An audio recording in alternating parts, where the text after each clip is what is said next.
Everybody, we're having a good day. We are obviously back to the Story Investigations catch-up playthrough. We finished up Edgeworth 1.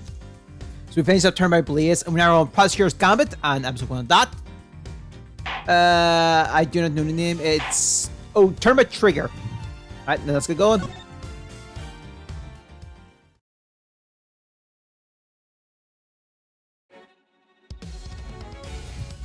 Oh yeah, we just started this. Hold it! Why would you be moving around if your main aim was to record the president's speech? What now? How do you mean? Surely the speech would have been best recorded from a single consistent position. Well, see, that is, oh yeah! Ambience! That's the word I was looking for. Gotta capture the ambience. Can't put that electric atmosphere down in print if I don't have a bunch of it on tape for inspiration.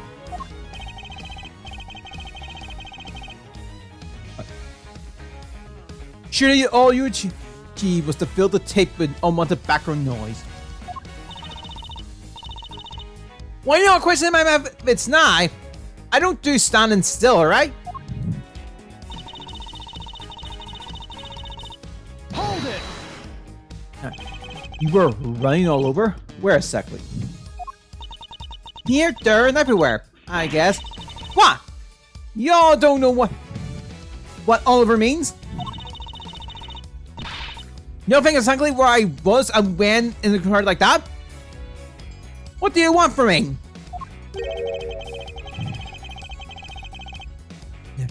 I'd like you to at least tell us whether you were to the left or to the right of the stage.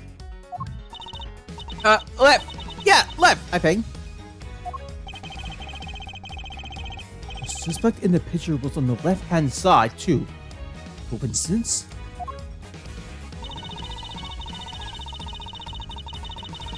Hold it!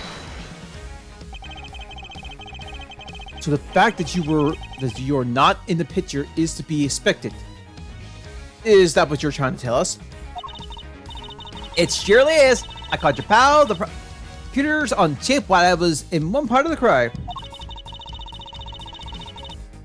And then that picture was snapped while I was off someplace else.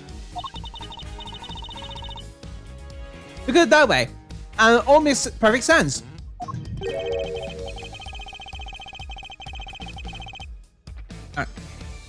Your assertion then is that the picture and your recording were taken at different points in the speech? Yep. That means everything. You're not soon enough in this line of work. If I can prove that the two things did happen at the same time, our entire defense will come tumbling down. Hold it!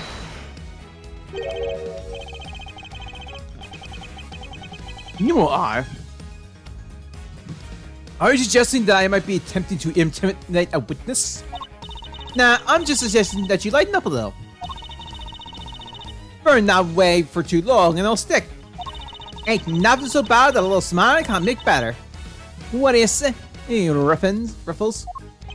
I am investigating the shooting of a president, Mr. Lloyd.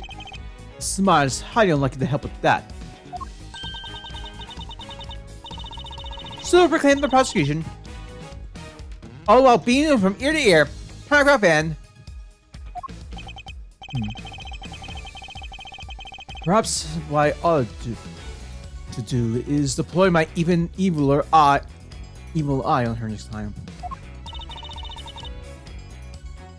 Can't get a reel on her. I don't feel like she's hiding anything super bad either. I agree that she doesn't seem to be ill-intended. Who knows if that means something much worse that is lying just underneath. Alright? Let's put aside our immediate impression. Her actions are on the record. And I have proof that contradicts her testimony.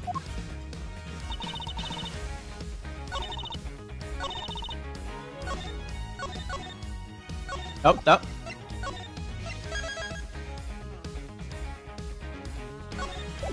Alright,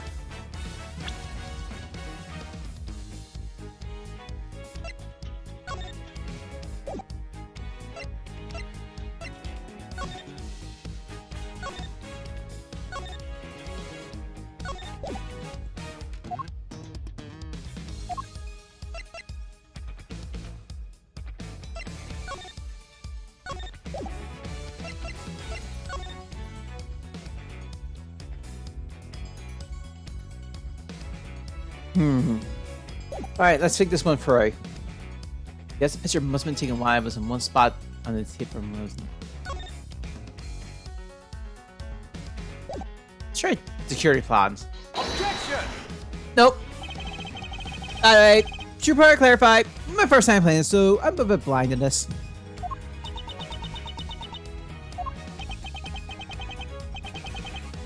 That's right. The closest resistance, if you would. This resistance right here. You okay, Ruffles? Alright, never mind. Let's see what here. There. Looks like I have to rethink this one.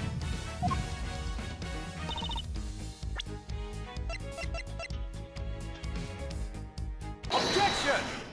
Ah!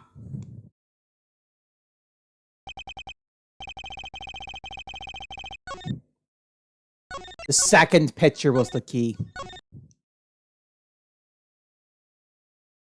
Oh no, wait, no, the third. Right?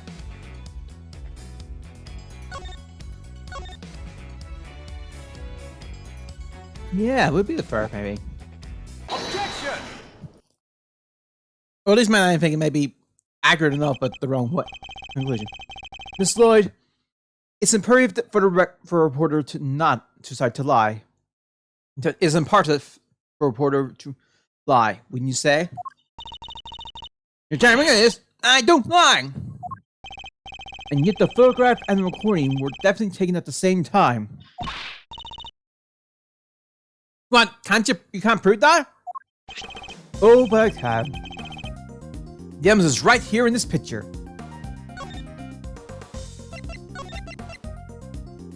Oh. This one in particular shows something that lines up precisely with when you were making your recording.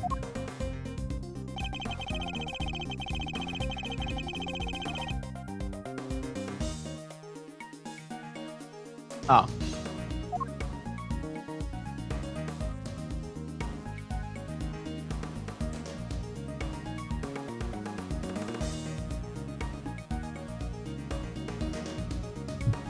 I'm gonna try here. If not, I'll think of it.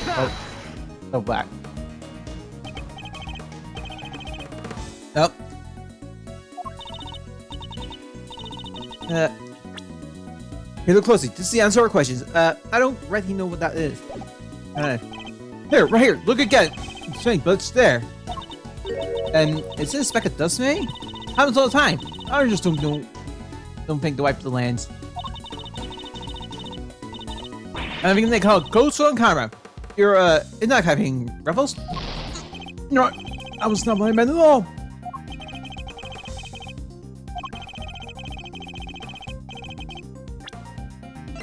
Oh.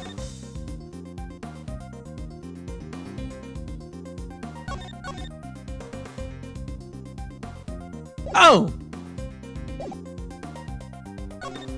No, I think I got it. I don't know if we have to do more things. I have to point track. Objection!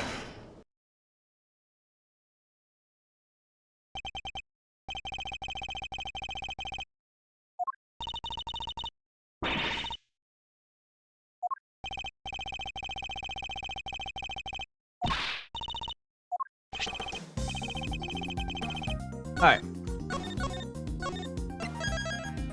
I don't know if we do another investigation. We want to play it safe.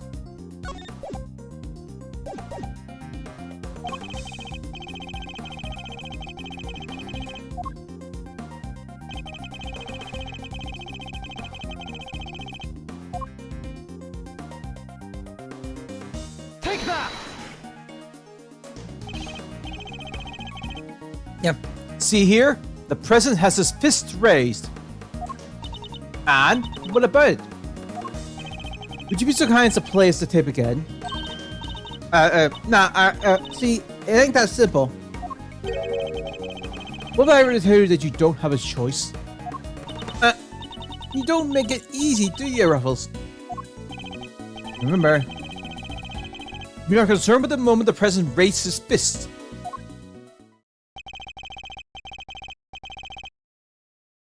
criminal organization, no matter how big, it's above the law. The president thrusts his fist into the air as the excitement reaches fever pitch. There! There's the one right there! Correct. Now confirm when it occurred in the recording.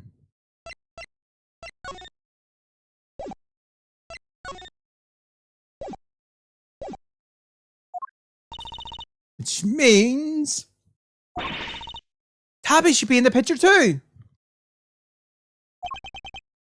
And she is. Right there for all of us to see. For all to see. Miss Orton is in fact the the person in the red with the red hood. Ah! That person cool.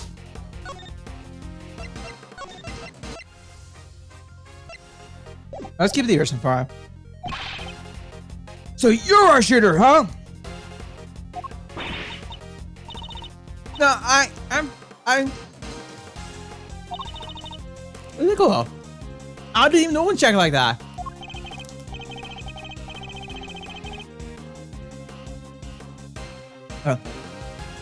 That's right. From everything we know, only the red raincoat is. I'll say Nair.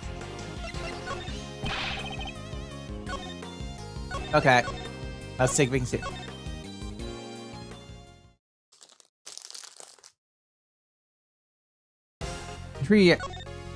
Oh, we've already proven that the raincoat belongs to Mr. Doe. You, Miss Lloyd, were wearing something else. Something that also happens to have a red hood. So there are two people with red hoods all along? Evening, Jason. Hope you're having a good day. Indeed. Mr. Doe's last statement was true. Man! But we only found one raincoat. Where's the other one? Our ice cream seller never mentioned a raincoat, only a red hood. So tell us about your jacket again, Miss Lloyd. And this whole thing? Well, the best thing about it, like I said, when you get mud, is if you get mud and such on it, it's a real sea, so you just turn it inside out. Eh! The pressure is going off. Just as I thought. The inside of her hood, it's red. That's right. And when the incident occurred, that's the side of the hood that was visible. What's going on here? What are you up to, huh, pal? Wait, I never even wore that by wearing. Perhaps if you allow us to extend it, from that for ourselves. And y'all are going to confirm that high second?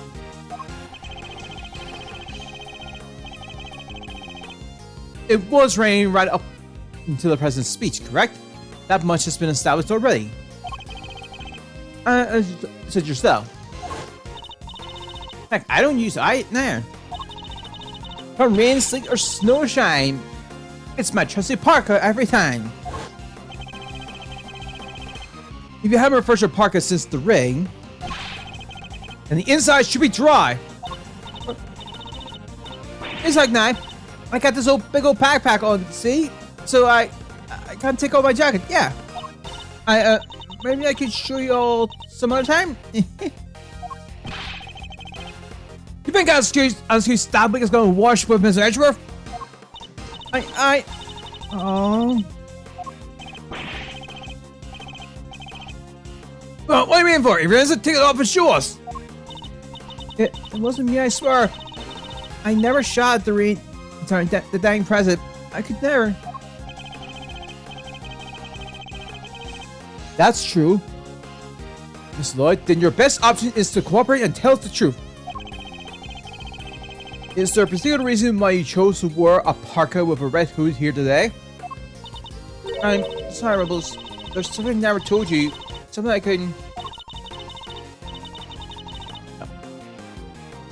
Now come free, I promise. Just squeeze on me now, you hear? Hold it.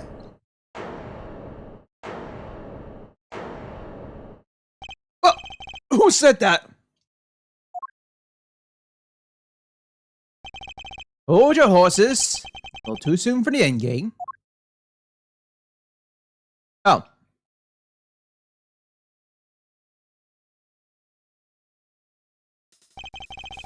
That goes for you too, Mr. Prosecutor.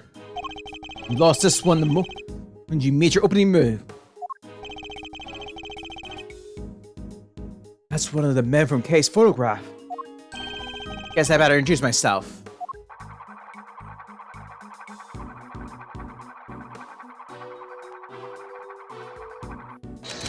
Fancy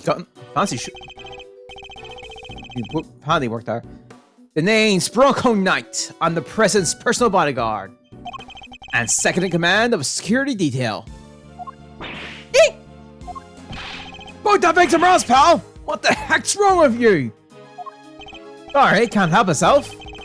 It's too much fun being this good. You're not a member of law enforcement? So how did you get a gun? Yo, girl. But this little girl's on loan from Chanfa. Temporarily issued to us presidential bodyguards. Anyway, never mind that. Got two bits of news for you. You want the good or the bad first? Choice is yours. I'm indifferent, whichever you prefer. Really? You've given up the first move advantage just like that? Whatever. You lose. You're lost. Guess I'll push out the pawn first then. That's how the first pawn then. Do you play a little chess, I take it? Ah, fellow fan, are you Mr. Red Suit? The name's Edgeworth. And you could say I dabble. Did you note it, Mr. Edgeworth? Alright, I'll start with the good news. The present's okay. Didn't suffer too much of a scratch. Eden! That's a relief. Particularly for the young lady here, that means there is no longer a murder charge on the table. That is good news, huh, Tabby? Yeah, because I'd never... Now for the bad news. The only reason the president's alive is because we bodyguards did our job. One of us did, anyhow. Our boss. Put himself in the line of fire.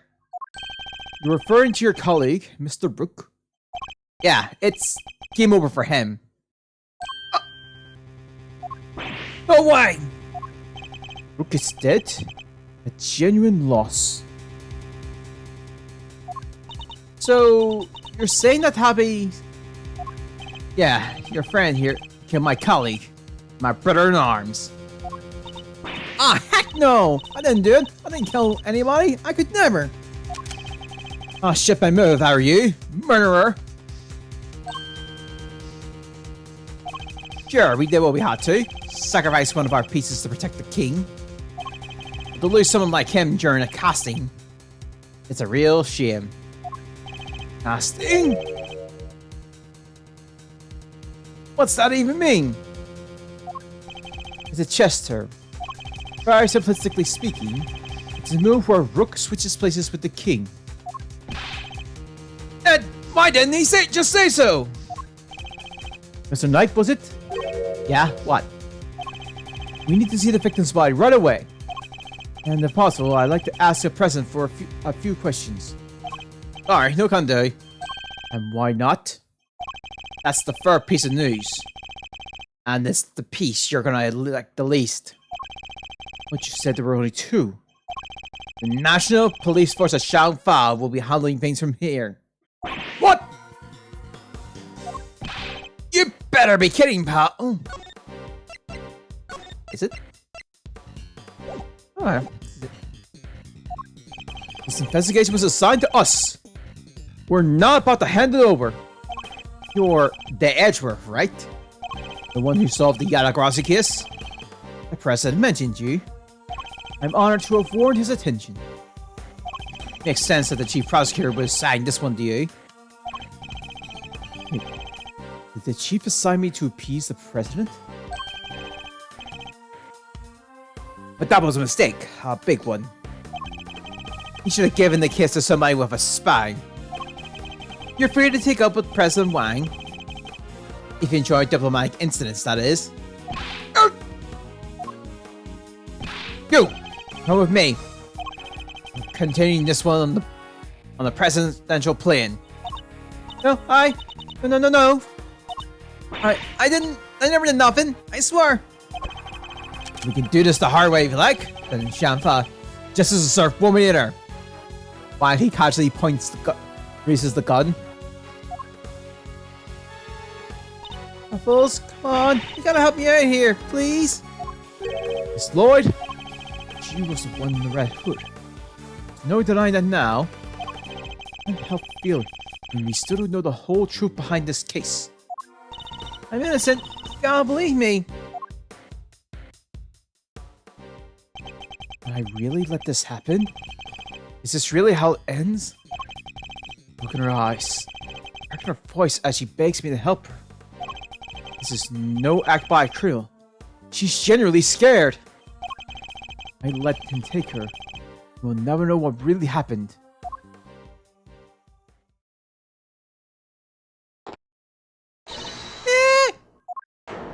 What? Huh? What the? Get your vampy hands off! Quiet now. Is that really any way to greet me?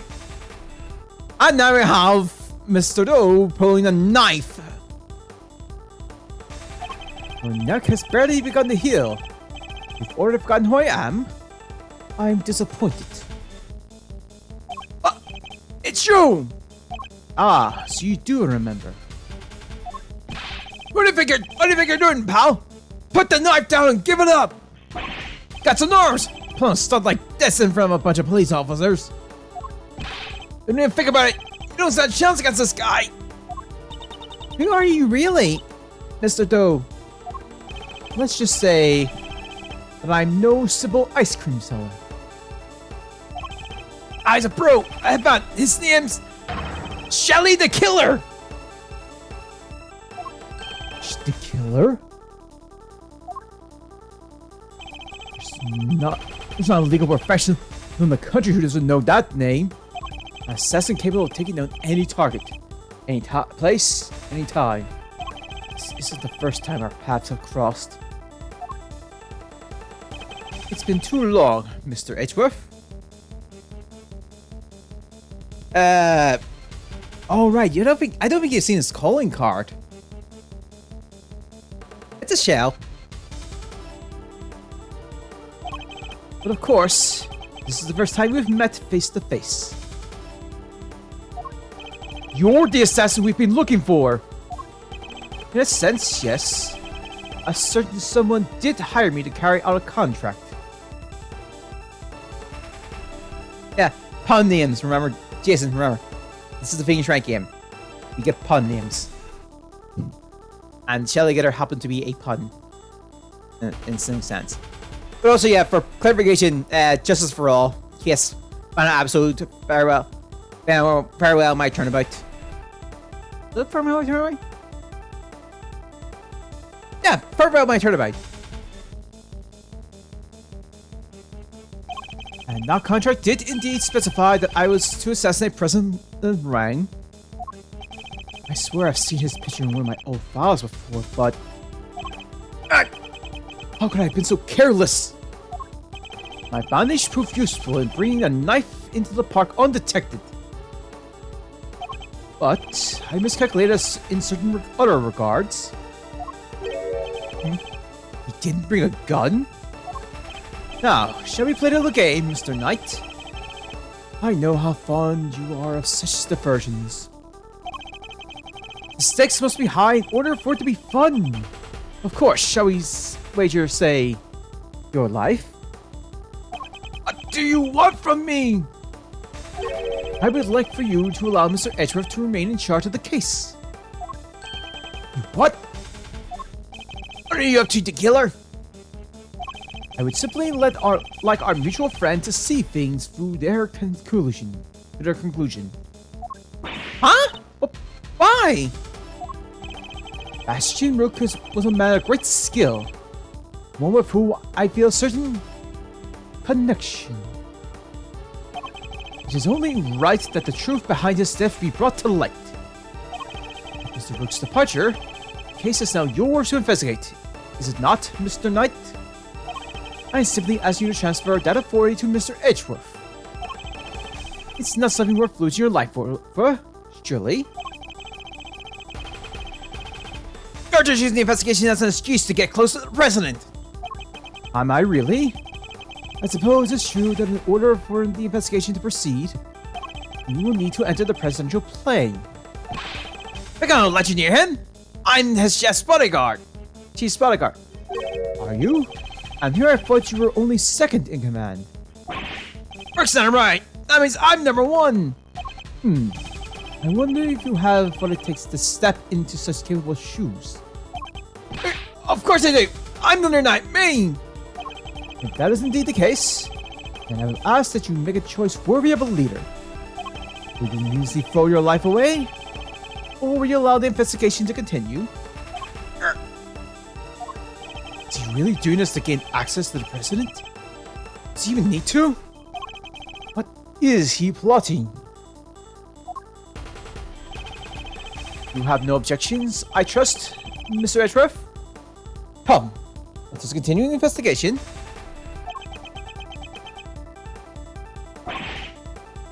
What do we do, sir? Also, I like how Winston P is just shocked. It would seem we have little choice but to do as we're told. That's it. Listen, detective, and listen well.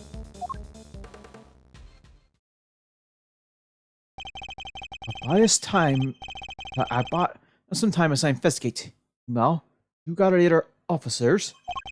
Have to surround the plane and make absolutely sure that there's no way he can escape. Oh yeah, just also buying a point out because this is a thing I've mentioned. So in the Phoenix Wright anime, one time to get to mention this. When they did for my turnabout, Shelly Care sniped Francesca, I think from a rooftop quite far from the courthouse, and got her clean in the shoulder. If I remember that right. Again, I think that's an anime, so I'm trying to remember that. I think. It's been a while since I've watched the Eastern anime.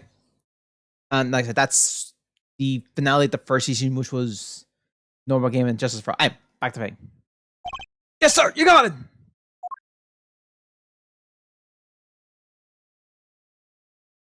Oh, another half an hour we would have been.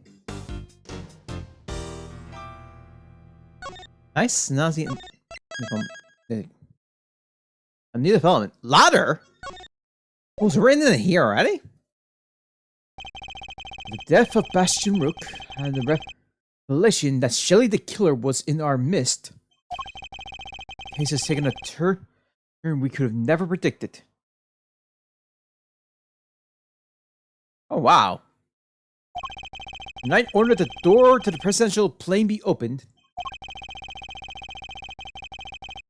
and the emergency personnel into Mr. Brooks' body were asked to leave. With the scene cleared, we stepped cautiously aboard. Oh wow. March 25th? Huh. 4:15 p.m. Shanghai President's Print. And Shelly Killers has the knife held up to the neck. No president in sight. Now where could he have been? Who knows? Ah! So he's hiding behind the bulkhead door over there, is he?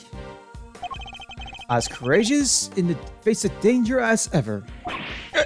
Sorry to disappoint, but did you seriously expect him to be standing here waiting to meet his assassin? As we already established, my interest lies only in the successful conclusion of this investigation. Mr. Edgeworth, if you'd be so kind as to examine the body. Alright.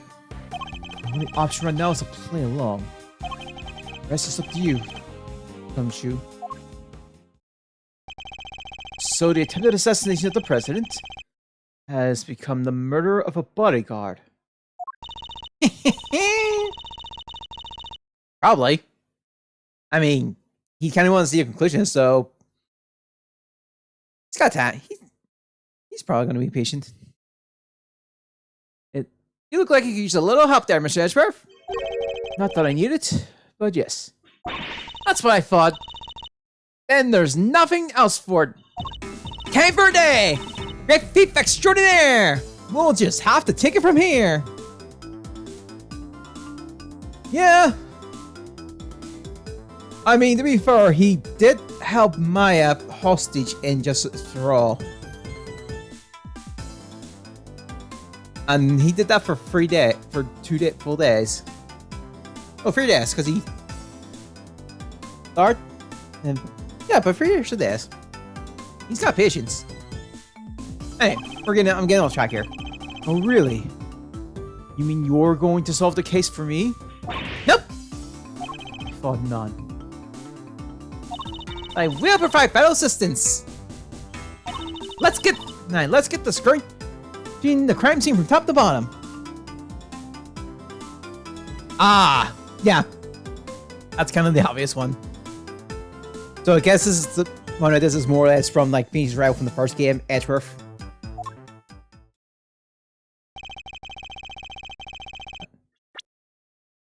It will take Detective Gumshoe a while to assemble our backup. We'll need to draw this part of the investigation out for as long as possible. No worries. You still have logic, right? Ah, right. These two the night before. 2 gas masks. These are a poison gas attack, I assume. I suppose. The president certainly seems to think he's at risk of assassination at all times. Wow, gas mask! I've never seen one before. I've heard plenty about them, of course. Oh? From a fellow thief, I presume? Oh, from the Shaman Ninja! You know, my favorite kids TV show. Princess Murasaki was getting married. The toxic ninja wolf is being shot up and laid down as some sick burns. Time to tune out. I save myself a brain cell or two.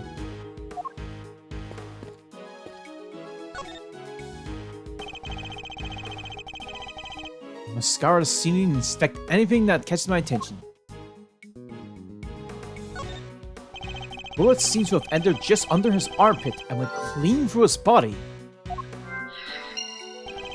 He was hit in the air. Yeah, his bulletproof vest didn't cover. Like it was on purpose or something, huh? Cause of death would appear to be loss of blood. Attempts were made to staunch it, but to no avail. Okay. Medics must have been brought in to try and save him. Sorry. Sadly, it was too little too late. So the victim was also carrying a revolver. It looks like he was trying to use it. He probably threw it on instinct when he felt threatened. We should check to see if he managed to fire any rounds off. All there. I had no other sign that the weapon had been used. Is this one on loan from Jean-Fa too? Yep, there was. We always issued the same model gun. Huh. It's a bulletproof attached case. Bodyguards used in to shoot their clients from gunfire. There were some in case photographed too.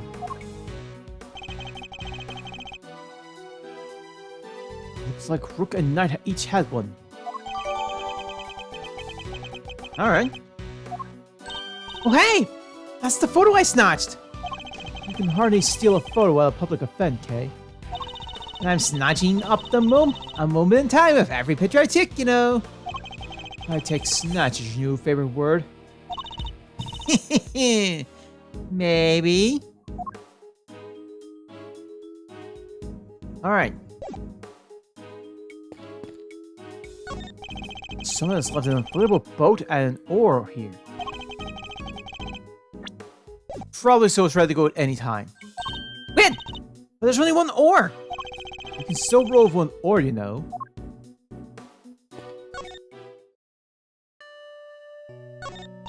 I didn't do it. I'm a reporter. I bag scoops, not souls.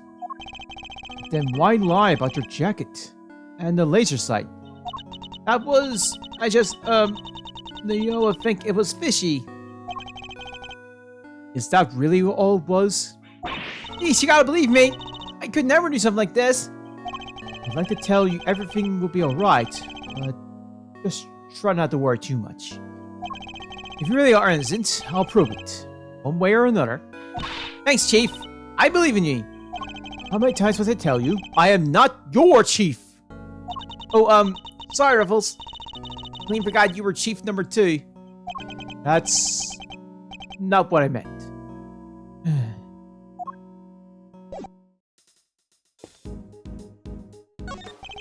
There's a wild selection of protective equipment here. Bulletproof vests, hazmat gear. No way! There's even a spacesuit! I get the sense that the president thinks he's very much in need of protection at all costs. But what if he was in a gunfight and there was poison gas everywhere? And he was in space?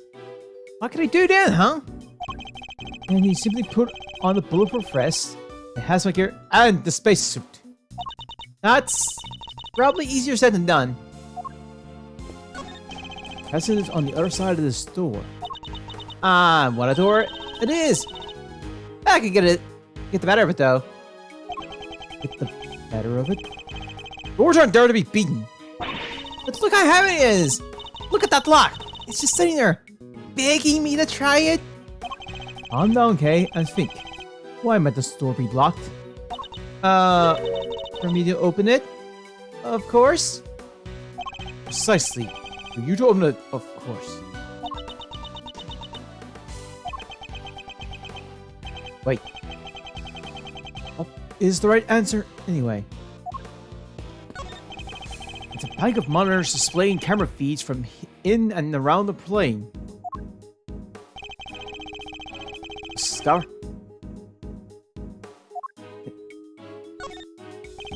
These monitors are displaying cockpit parts of the plane's exterior. Don't see anything out of the ordinary.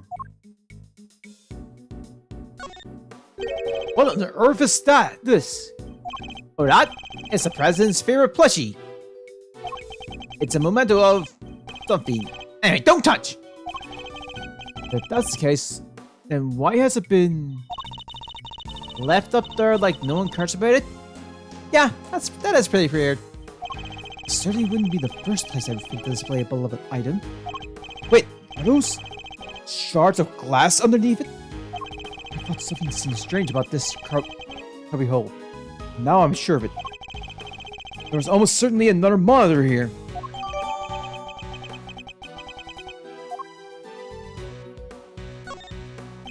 It's the outside of the plane. Most intruders could not hope to approach without being spotted. Such measures would be mere child's play in my case.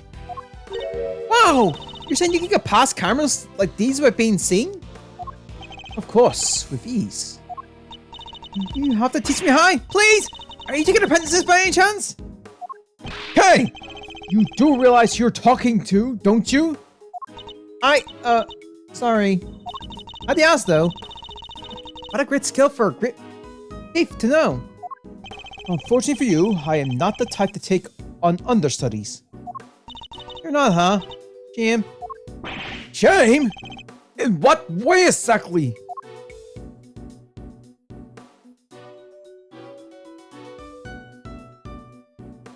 Oh. This monitor's displaying the feed of this very room. It didn't go cheap when they bought these, huh? Very high res. Uh-oh. I'm afraid I can't quite tell myself, but I can't even see the little crow feet around your eyes. Oh, my bad. They're just usual deeply etched lines, you know, on your forehead. Quite finished.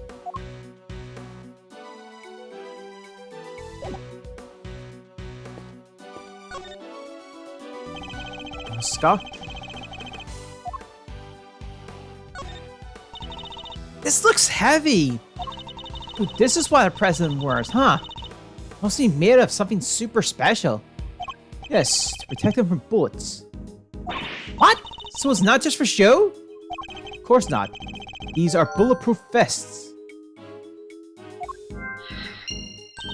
Oh, so that's what one of those look like. Why didn't you say so? I feel silly. These personal safety alarms are very colorful. Looks like they get a lot of views as well. I like the president. He seems like a thoughtful guy. Buying these for kids? Maybe his wife too? Why would they all be here if that was the case? No, these are for his own personal use. Objection! Your Honor! It is simply not possible for one person to use this many personal alarms.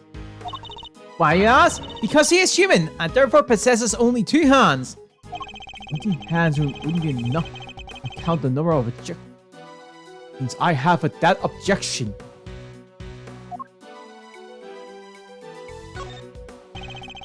Curious figure of a curious animal with a curious expression is staring straight at me. And look! There's a big lever right by its butt! Don't even think about it. Oh, I wasn't thinking of anything, I swear! I imagine the lever opens the panel beneath my feet. Ah, I see. We stand on a trapdoor. I strongly advise you not to pull it. Do so, and you will regret it. No, I'm okay with taking some advice. Especially when it comes from a professional killer. Documents of some kind. We could always steal a glance.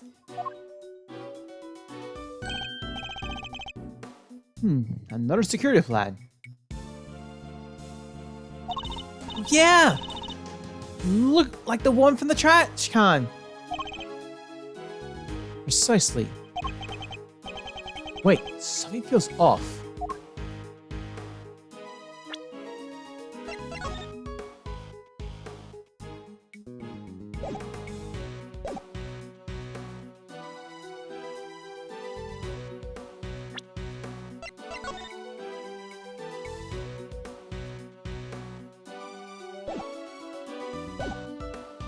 We can deduce, actually. Let's do that. Wait. Is it just me or is the knight and rook in different spots? Eureka! The two plans are different. Was security detail reorganized at some point? Huh? Oh, you're right! Yeah! We made some last minute changes yesterday. President's orders. Why the urgency? Because of what happened the day before. The killer here tried to take him down. He infiltrated the security detail, posed as one of us. Rook figured it out first, but not before the guy got in striking distance of the president. If our leading hand stepped in just then, we all been done to the job. He made it, and their friend here ended up with a serious twisted arm. Rook took a bullet and it for good measure too. And where were you while this was happening? You were the first one I overpowered, were you not? Oh, that's embarrassing. Shut up, kid. Ah, now I get it.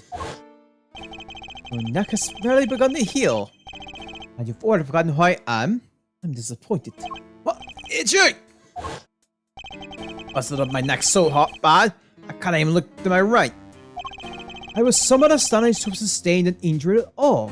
I tested Mr. Rook's skill. He was truly a master of his craft.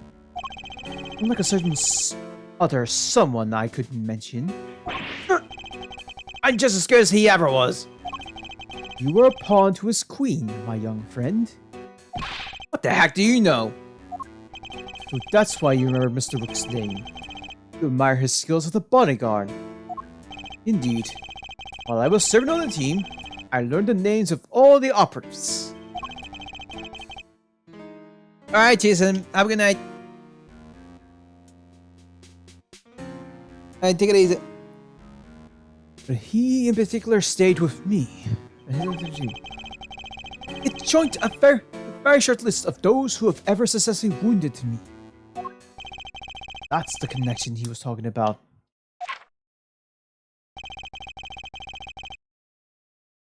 And that's why we changed up the security plot. Had to be sure there weren't any more assassins in the ranks. The president didn't want anybody on stage he didn't trust. And he trust two people. Me and Brooke. Alright. Yeah, just take it easy. Have a good night. Also, thanks for running. How does that explain your change of position? Oh yeah! He switched over to the right-hand side. I told you I can't turn my neck to the right. I could only cover the president's left side. So I wind up moving to the right side of the stage.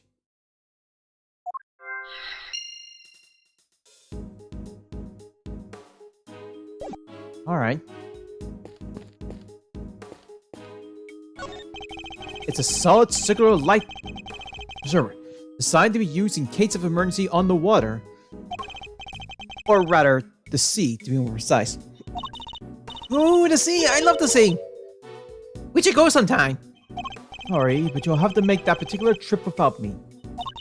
Aw, don't be like that. Come on, it'll be fun! We can have lobster roll, ice cream, all the good stuff! Something tells me the sea isn't the main attraction for you, is it? A riot shield, and next to it, a canary in a cage. Aw, she's so sweet! I want one. Do you ever see a cuter partner in crime? Partner in crime? Well, yeah, she can help me with lockpicking, stuff like that.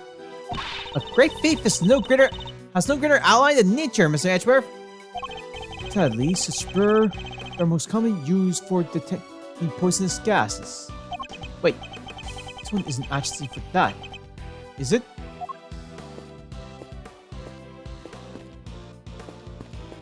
Well, I think there's only one thing we can do. Do we still have things to examine?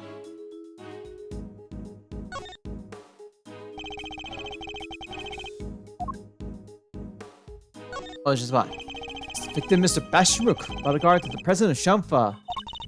He's one of the guys that brought the president inside as soon as the shooting started.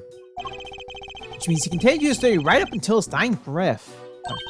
At least he'll get posthumously promoted. Hey, it's better to know when to say nothing at all than to end up with your foot in your mouth. What do you mean? I mean, the bodyguards don't even operate on the same rank promotion system as the police in the first place.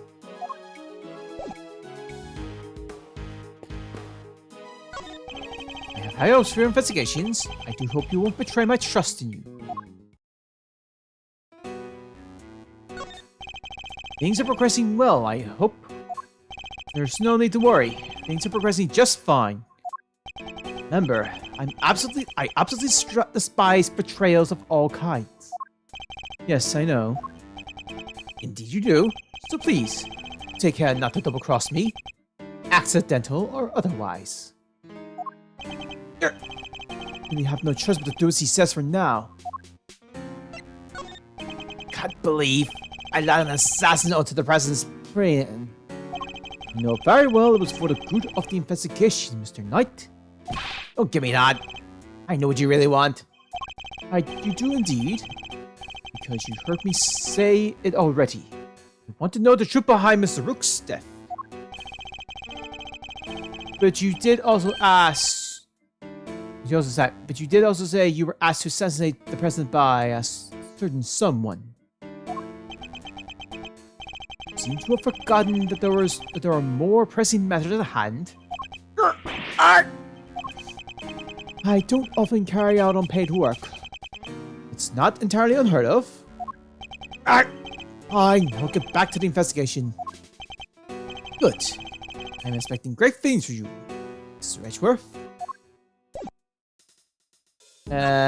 Let's just apply the logic before the killer does something.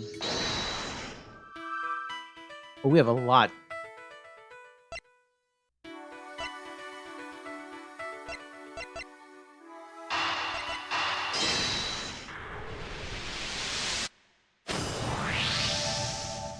The two guns are exactly the same. Meaning it's likely the one we found is also from Xiangfa. Alright. The bodyguards all got the guns from the Xiangfa authorities, right? Yes. Are they like super rare or anything? No, I don't believe so. The smell isn't exactly easy to come by in this country. But it's certainly not impossible either. Hey! And here I thought they might be valuable treasures. Yes, it is something of a shame. Whoa! I just mentioned treasure and you actually responded for once? I only meant to point out that if the guns were rarer, it would be much easier to trace them. Which would have made them treasures of the evident variety, I suppose. Ha! See? Everything's a treasure hunt one way or another, including this investigation. You could say that. Alright then. It's treasure hunting time. On with the investigation. He certainly seems a lot more enthusiastic all of a sudden.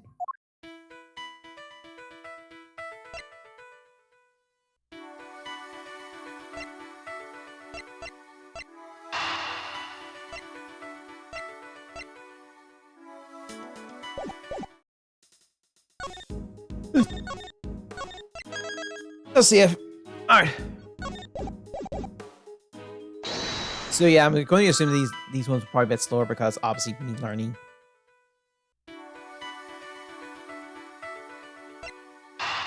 Let's try these, so... No. Let's add up.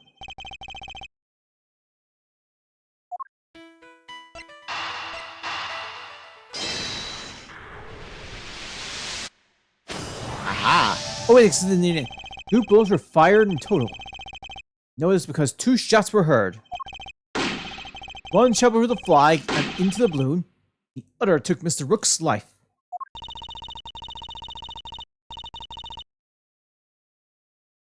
But there's a bullet in the president's vest too, right? How is that possible?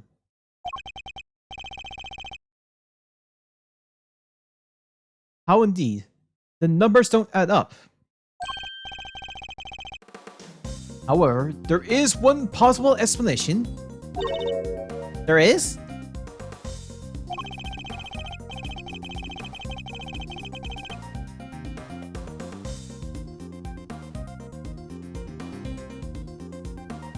After passing through his body, the bullet that took Mr. Rook's life then found itself lodged into the vest.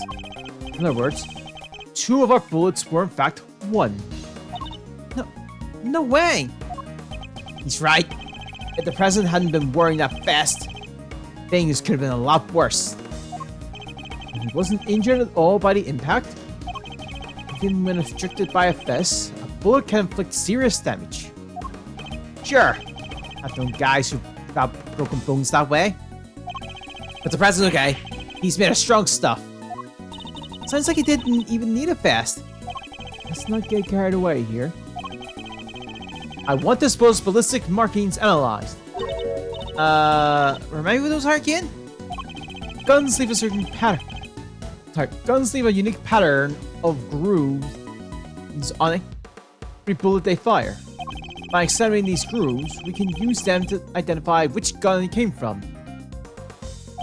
Think of them as fingerprints of a sort.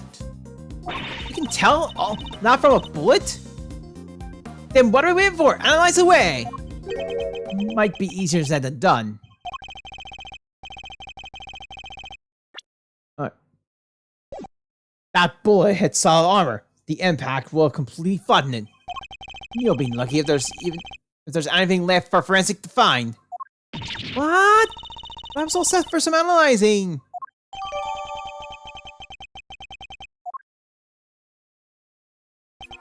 That's quite enough investigating for now. Why is it taking so long to detect the gumshoe? Well, Mr. Ashworth, have you solved the case? No, not yet. Is that so? that perhaps interviewing another key witness might help you to do so. Another witness? Who? You know Ming! The most important witness of all. The man on the other side of that door. He really intends to have me question the president? Now, if you'd be so kind as to summon him, Mr. Edgeworth. Stop right there, the killer!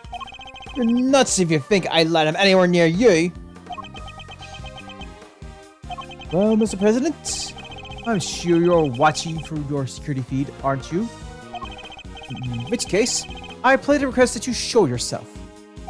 That is, if you follow your bodyguard's life.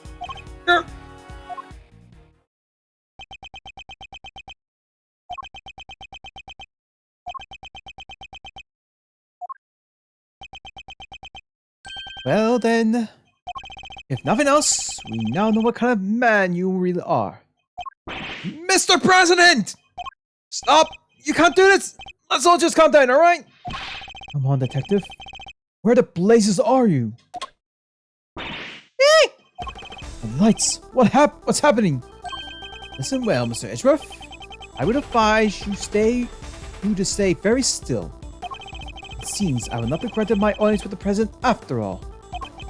Even with Mr. Knight's life as my bargaining chip. No! Stop! Yeah!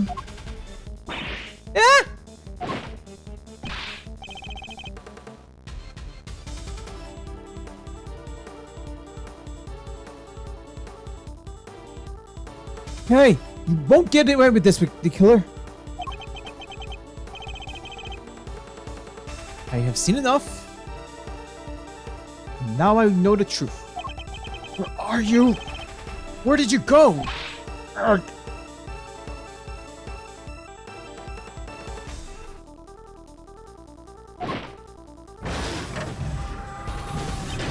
I leave the rest in your capable hands, Mr. Edgeworth.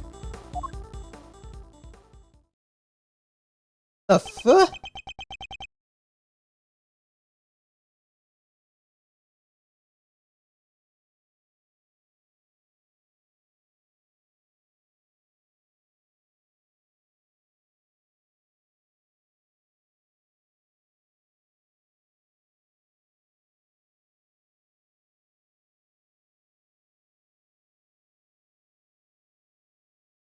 And then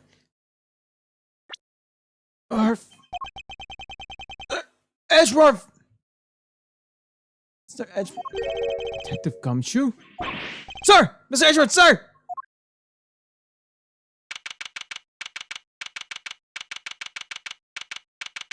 March 25th, 4:45 p.m. Shanghai Presidential Plane.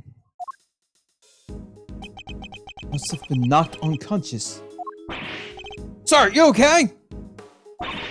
Are you alright, Mr. Edgeworth? Remind me, he didn't hurt you, did he, Kay? Nah, I'm fine. I only just woke up myself. My head will be sore for a while. That's about it. But that's about it. You can stop worrying.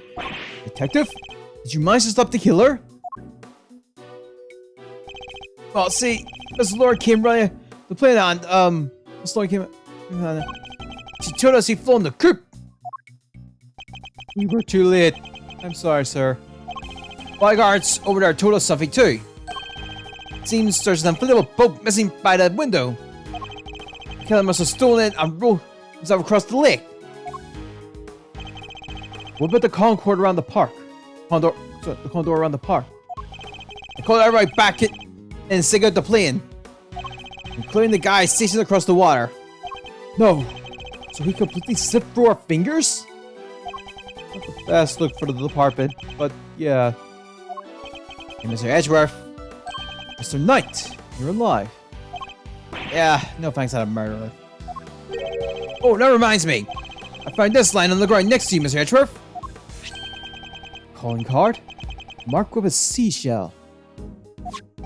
Guess he wanted to leave a message. Alright. The killer usually leaves these next to the bodies of his victims. Oh, okay, we just can't see the card. But you're not dead, sir. I could have been. Maybe that's the message. And stop thinking about his parting words. I have seen enough. Now I know the truth. I leave the rest in your capable hands, Mr. Edgeworth. And now I know the truth. The truth about what? Roger that. All clear here, sir. Over. What's going on? That was the president. He's coming out. Now?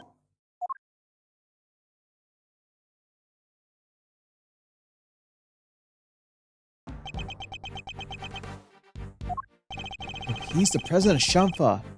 So DJ Jun Wan. And you are? It's an honor to meet you, Mr. President. My name is Miles Edgeworth. The honor is all mine, Mr. Edgeworth. I am Dean Jun Wan. Your efforts on behalf of Shanfa have not gone unnoticed. You've heard something of a crisis. You must be referring to the Yagarazu case. Thank you, sir. But all I did was solve a few local cases of murder. You are too humble. I've been serving your investigation. You are an impressive operator, Mr. Edgeworth. Even if the killer did get away. That is very kind of you to say. I was watching for the security feed. Sadly, I must inform you that this is as far as your investigation goes. What do you mean? Hear me, foolish prosecutor! But I shall say this only once. Oh, okay. Nice as a praise me of the state of affairs. And from this point forward, the case will be handled by Xiangfei's police force, the finest in the world. Even with the killer out of the picture, you're still going to get me thrown off the case? You're still looking to get me thrown off the case, right? What do you think you're doing, pal? Nobody talks to Mr. Edgeworth like that. Hand that hand, the killer would have... Detective? Forgive him, Mr. President. I must confess to being somewhat confused. I fail to see how or why this case falls within Xiangfa's jurisdiction. You fail to see? Enough, puny prosecutor! You seek explanation from a head of state? I say no! 1,000 times no! I will not explain myself to you. Now hand over the evidence you have gathered, and remove yourself from this plane. I desire you, Miss Edgeworth. This can't really be the end of the line, can it?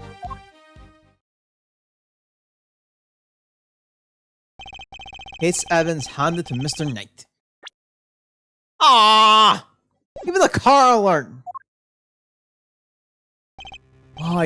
Why does it come so far only to pull the case from out from under us? Now, you may leave. Knight, detain the suspect. Yes, sir, right away.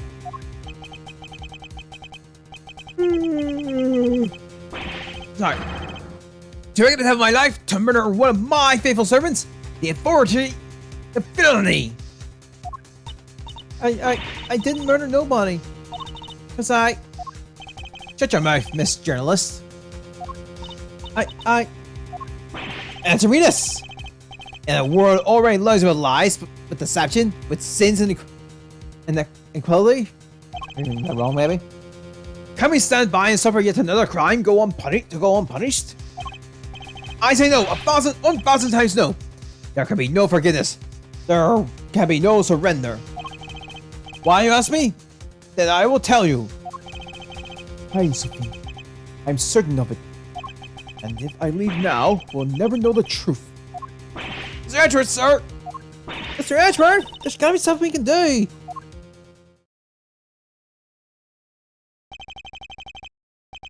Big Mouse, remember. How many times have you faced situations like this in the courtroom?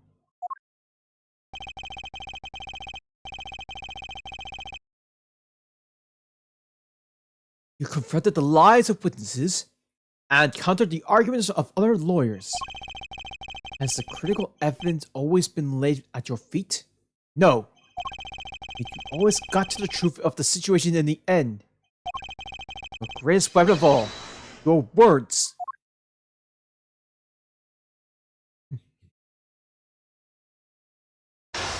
Mind's chests. Now, let's analyze the state of play. Be gone, puny prosecutor! Or do you dare defy the direct orders of a president? I'm going to listen. It clearly means to drown out any objection by means of pure rhetorical force. When the party is on the offense, the best thing I can do is buy my time and wait for an opening. As he said himself, he's a head of state, a seasoned politician. Won't open himself up to attacks easily. Can't let him billing me into submission. Have to stay calm and alert. If I can read his movements and expressions correctly, may be able to find my moment. First aim should be to find why is he insisting on Chang Fa taking over the case. The board is set. Time to make my opening gambit. Mind chest. Let's go.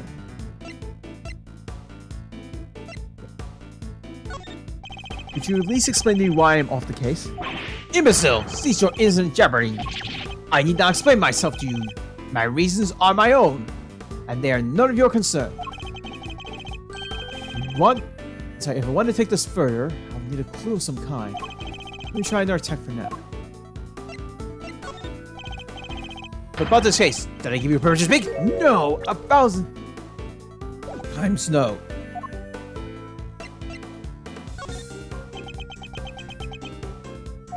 I am the leader Shangfa. I have no time for your incident backchat. I was simply hoping to confirm one basic fact. You say that the investigation will now be assigned to your national police force.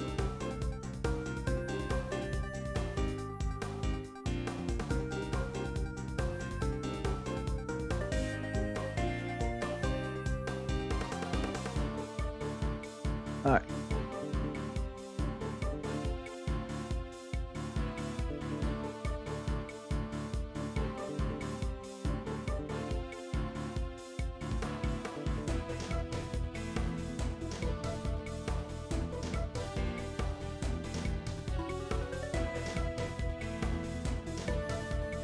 No, I'll do that thing later.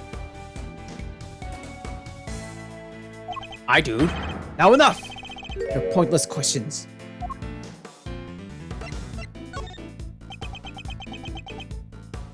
Good boy. The interior of this plane is the sovereign territory of Shanfa. You have no rights here. That's so. Should it be that our current location itself is significant somehow? How'd you keep that in mind? Could be a useful clue.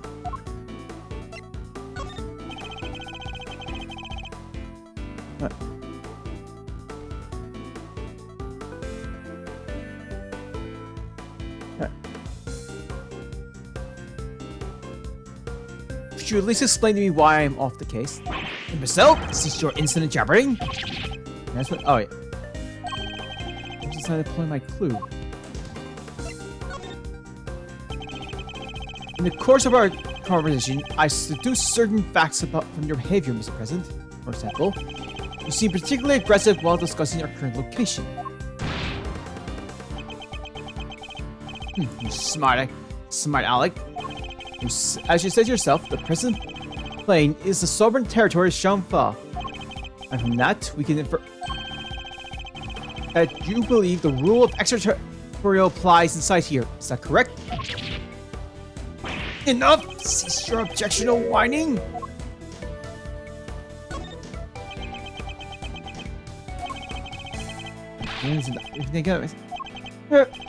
There is such thing as buying my time to... Don't go to me under the back foot. Stay calm and read his movements and expressions correctly, I might...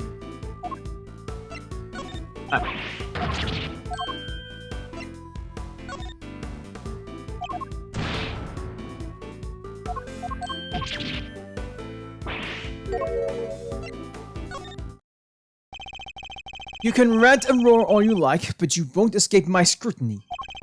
It is unmistakable. The moment I mentioned extraterritorial, you became visibly agitated.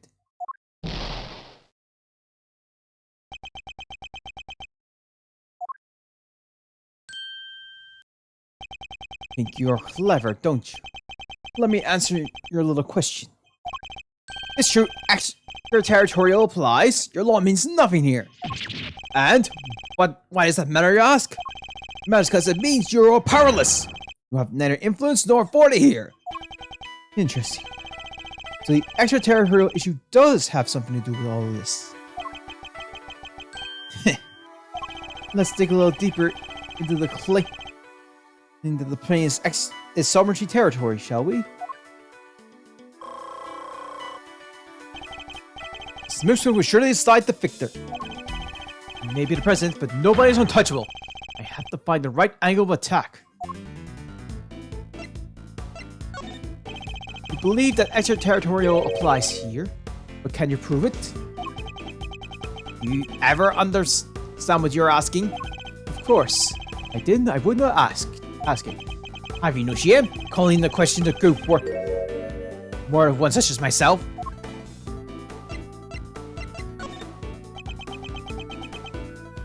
I have no more time for this. You clearly cannot be saved from your own foolishness. You needn't worry about me. I'm not the one who needs saving. That would be Miss Lloyd, the woman who's being wrongfully accused of this crime. Your chivalry is admirable, but it changes nothing. The right to extraterritorial cannot be denied. This is Shampa! I want to take this any further, I need a clue of some kind.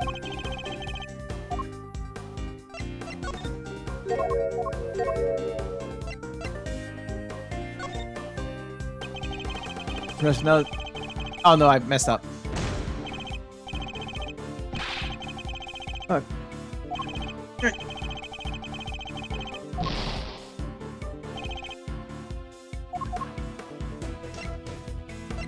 Let's try the other path. Nope. So I need a clue. So surely you see that you have overplayed your hand.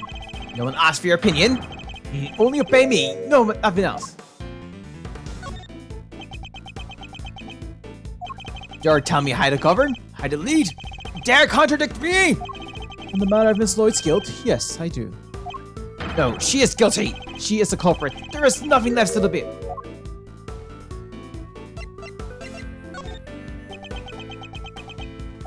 Who else could have fired from outside the plane? There is no other viable suspect. Fascinating. Just claim that Miss Lloyd fired him from outside the plane. The vital clue.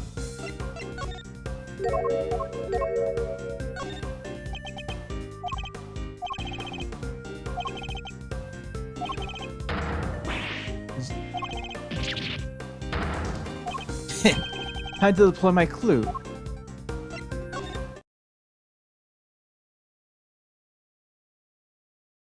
I may not be able to call the extraterritorial of the presidential plane into doubt.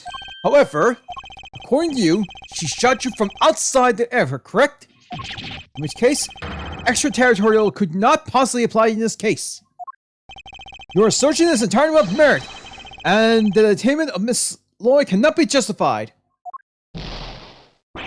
How could I have bested by a mere prosecutor and the president?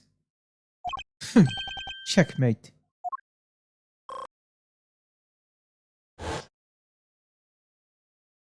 Mind chest? Checkmate.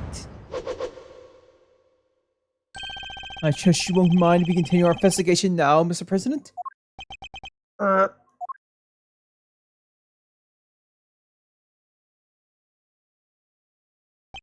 I hereby officially and unreservedly confer my approval. Consider it a gesture of magnanimity and generosity for which my good office is known. Yes, for without noble acts such as these, unmistakably and irrefutably, for which reason we hereby, there could be no other outcome, for our goals are lofty and our hearts. People of Shampa, I swear to you here and now, this investigation will continue.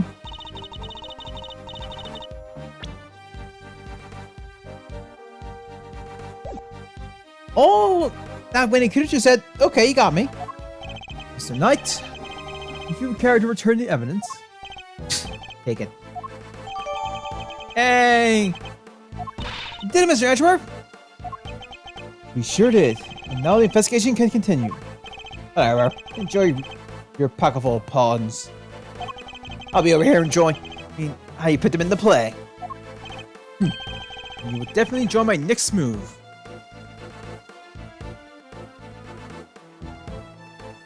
Huh.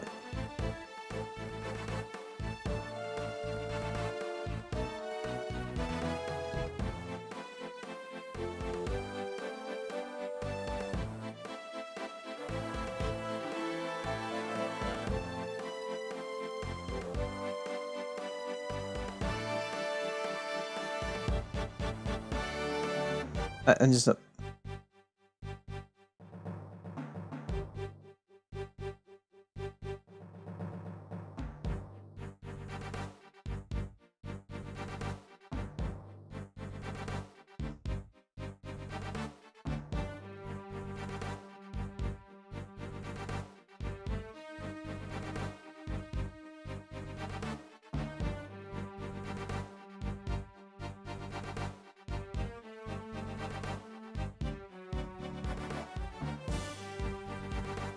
is that Mr. President? Oh, I'm just gonna some put a bit of back in the message here. Be back in a sec.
Back. Sorry for that. Hey.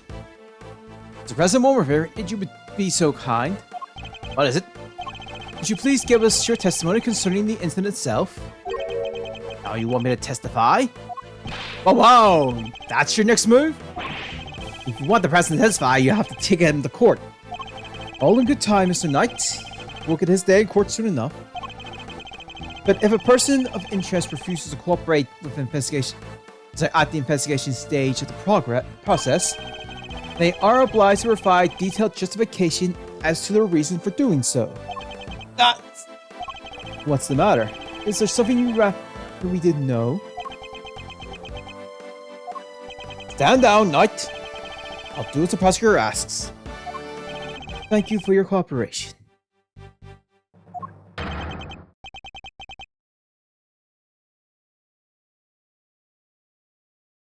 Now listen and listen well. President remains testimony.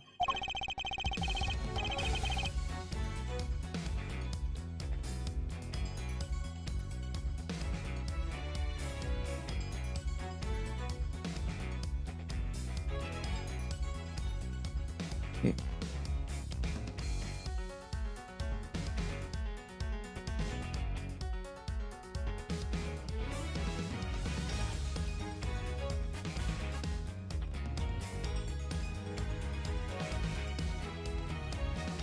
Or as I when the incident occurred, the stage, of course.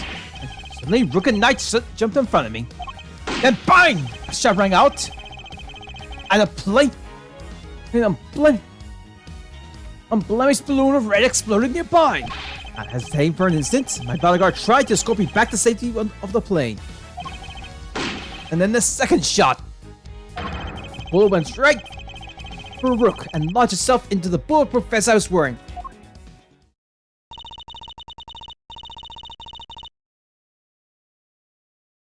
I guess if you look at Momei, the president's also a victim here.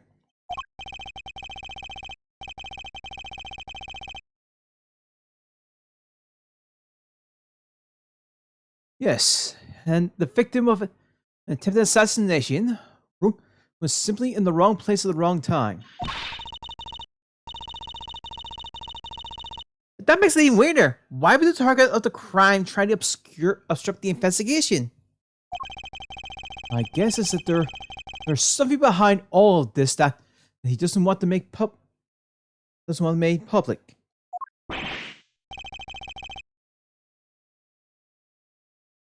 I'll cover up, huh? I knew there was more to this case than meets the eye.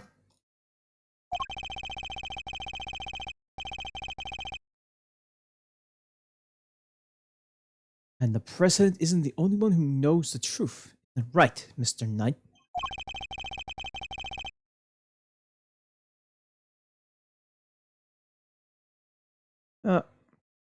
Time to get to the bottom of this once and for all.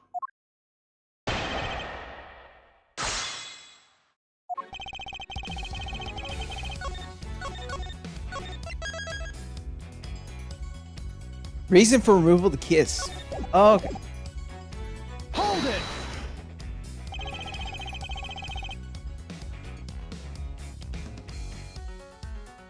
And how would you describe the incident exactly? Oh, you naive little man. Do you really think your silly simple question will shake me? I was involved in a criminal attempt to silence me with cold steel. And while I was speaking to my adoring public, no less.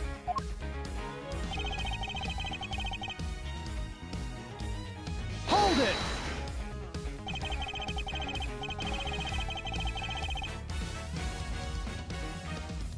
Alright. When they stepped in to protect you, were you aware of the fact that you were being targeted?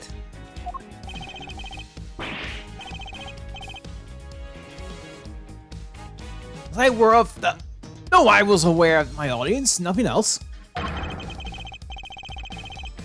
When I step up to the podium, I enter another world entirely. A place of rapture, a place beyond words. Yeah, I think that's called stage fright. Hey, I bet you were like a deer in the headlights. No, 1,000 times no. I remember every second, every moment is instant in my memory.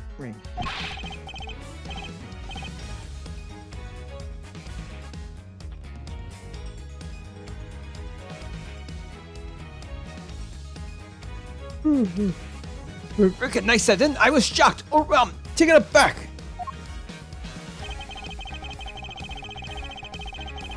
Hold it! About that red balloon. Are you trying to test me, Mr. Prosecutor? No, Mr. President. I simply wish to confirm what you remember. Very well.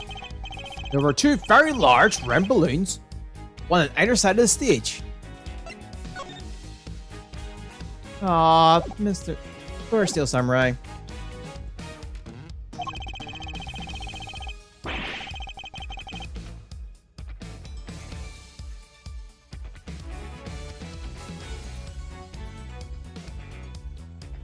Alright. A deep crimson.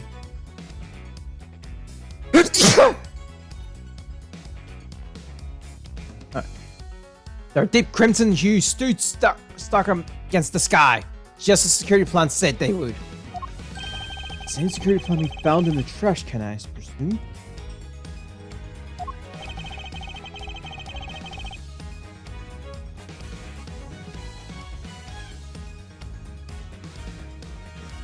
Okay, Rook and Knight leapt to my ear just before the balloon exploded.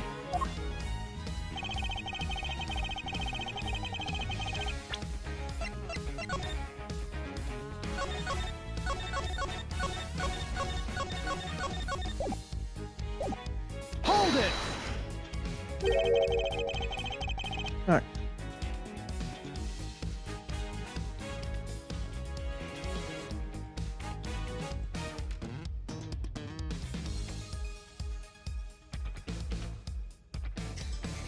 You said they tried to escort you back onto the plane? Okay. Yes, that's exactly what I said.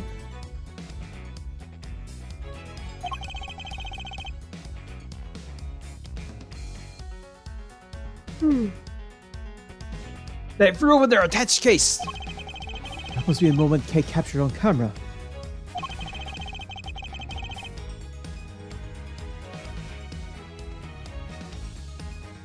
Immediately moved to help me back onto the aircraft. Hold it!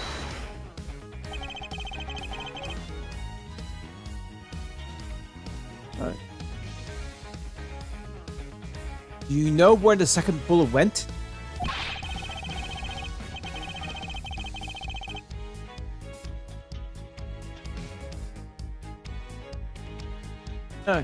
Is this how you treat a foreign dignity? Or do you really think such needless questions necessary? Oh, what's he upset about?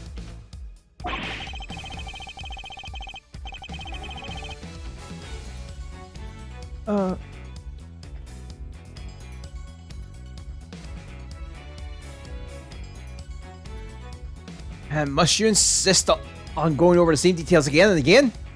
Then my pigeons has its limits.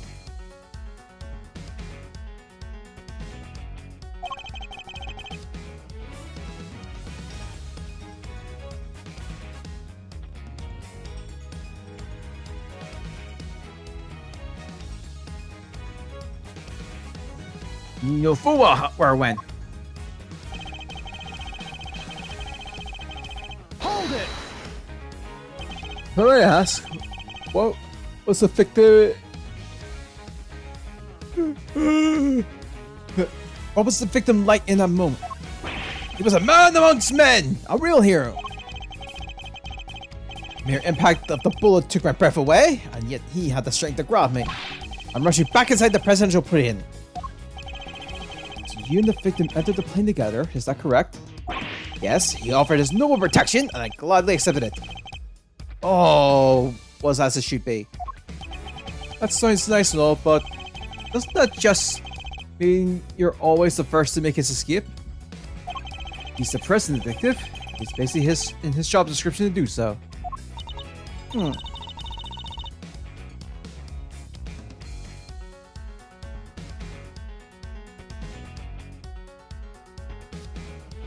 Nothing he's saying seems too obvious. I's the victim here. Wouldn't make much sense for him to lie us, you know? Guess we gotta assume he's telling the... No. One of the things he says is clearly wrong.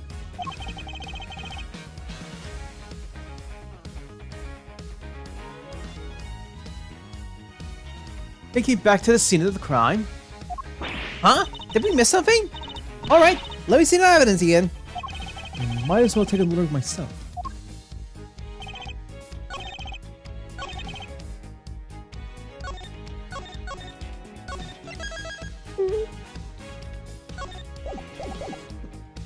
Might need this. Objection! Like, I'm weird enough a bit tired, but I'm feeling a little bit tired, but I'm so good. I'm gonna prove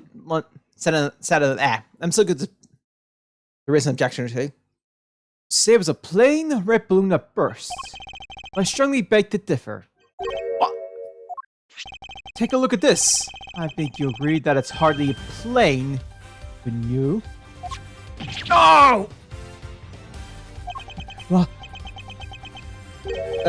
Who was that? Mr. President, meet the Steel Samurai. I would have hoped you might recognize him. Especially if you were hoping to integrated yourself with the people of this country. Yeah, you need to watch Java Ninja 2. He's amazing. You see, the balloon that was struck by the bullet was anything but plain. It was in fact of the Steel Samurai. What the brief... Imagine 2 plain red balloons. And there they are, right on the security plan.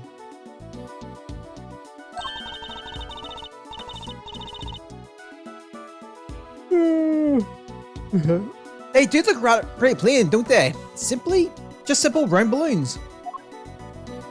Knight, what is the meaning of this? Explain yourself. Yes, Mr. President. It seems the Steel Samurai balloons was borrowed at the last minute, sir. Borrowed? That's what we were told. I guess they only reported the incident to us bodyguards, though. Seems there was a little trouble here on site last night. One of the original balloons burst somehow. So they swapped it in as an emergency replacement? Yeah. One of the stall holders apparently happened to have it. From what I hear, he was more than willing to lend it out. Very happy-go-lucky kind of guy, they say. A happy-go-lucky stock order with a Steel Samurai balloon to spare, huh? Oh. Oh, why are you involved somehow? They filled just the balloon part up of no urn to make it the other ornamental balloon.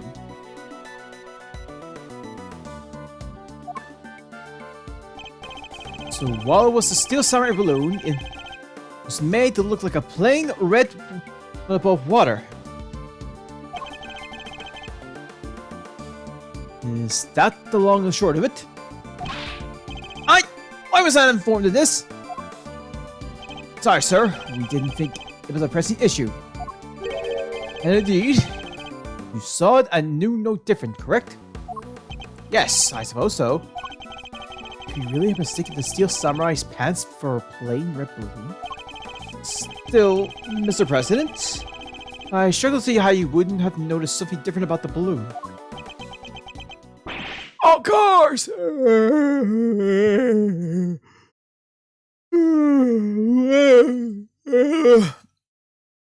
I'm just really tired. Time's basically going back for me like an hour or so. What's that outburst for? I remember! I could barely see the balloon. You couldn't see it? That's right, the wind was blowing that too hard. Flags to the side of the stage were flapping incessantly and blocking my view. Is that so? Yes, those 2 flags. They were being blown back towards me. Would have been a strong wind blowing right around the time of the incident. Strongly blow the flags in just such a fashion. Does that come? Alright.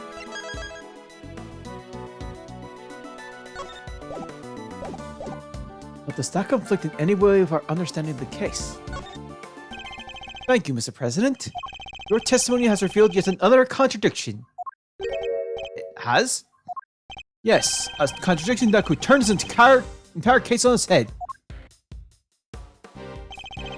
When I arrived at the sea, the wind had died down and the flags were resting calmly for the most part. But if the wind had previously been blowing the flag as the President described, a certain piece of evidence suddenly takes on a very different meaning. This piece of evidence contradicts the state incident.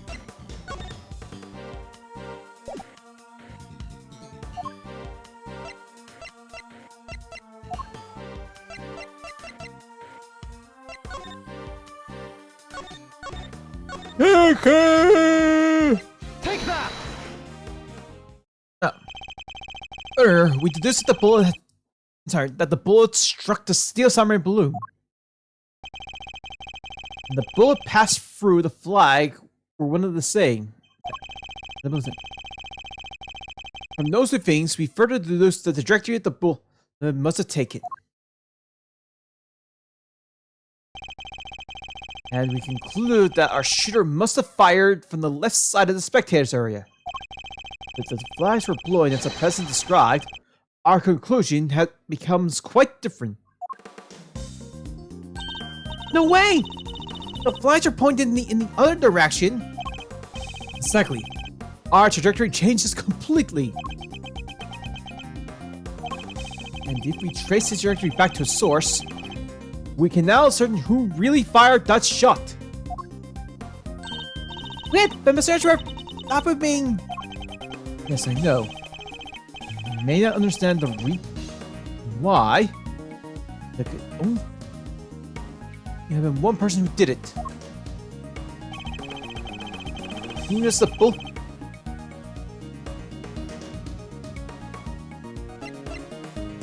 Take that! The person who fired the shot was none other than you, Mr. Knight. What? The path from the balloon back to the flag leads directly to the spot where you were standing.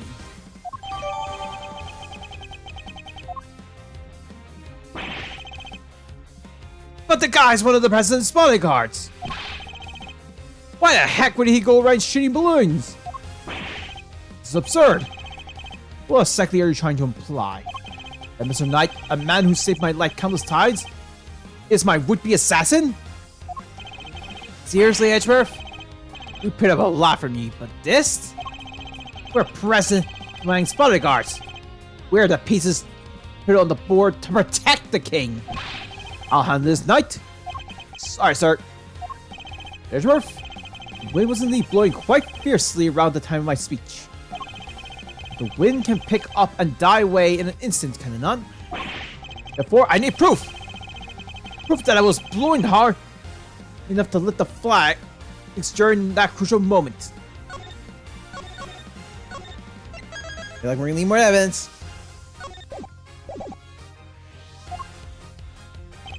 First shot was fired right around the time the president raised his fist. I have a piece of evidence that shows that. We do?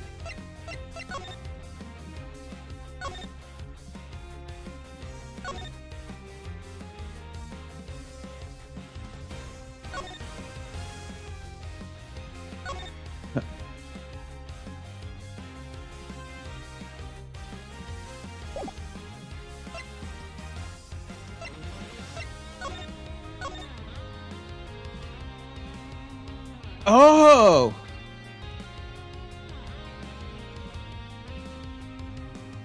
I think we do.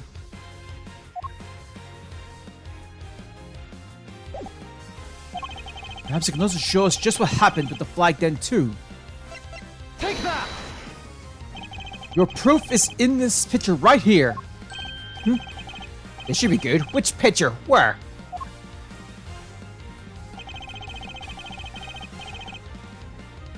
We can see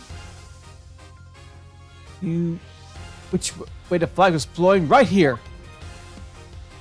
Oh, I missed the flag. Take that! Well, do you deny that it clearly shows the flag? There we have it. Proof that it was blowing towards you at the moment of the shooting. So that means your power did shoot the balloon. Making him the assassin? Knight?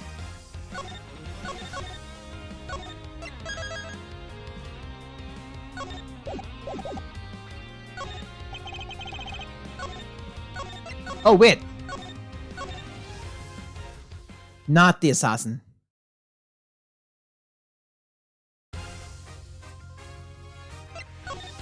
Okay. So Knight is not the assassin. He may have shot the balloon. The president was on the other side of him entirely. Right, because he can't turn... Therefore, he can't have been aiming at his boss. Yeah, besides, why did I even shoot the balloon? What would be the point? I'm watch how you answer, or I might aim it for something else next. What's the point? I'm sure of it. I can figure out what it was. Perhaps I can finally put this whole conundrum to rest. Knight definitely shot the balloon. That fact alone changes everything about this case.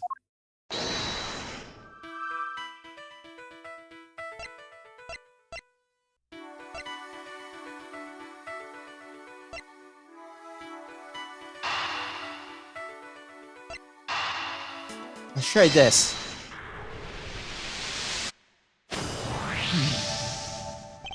Why did Knight's assigned position change? I told you I can't turn my neck to the right! Could only cover the President's left side. Why weren't I moving to the right side of the stage? And that's the only reason.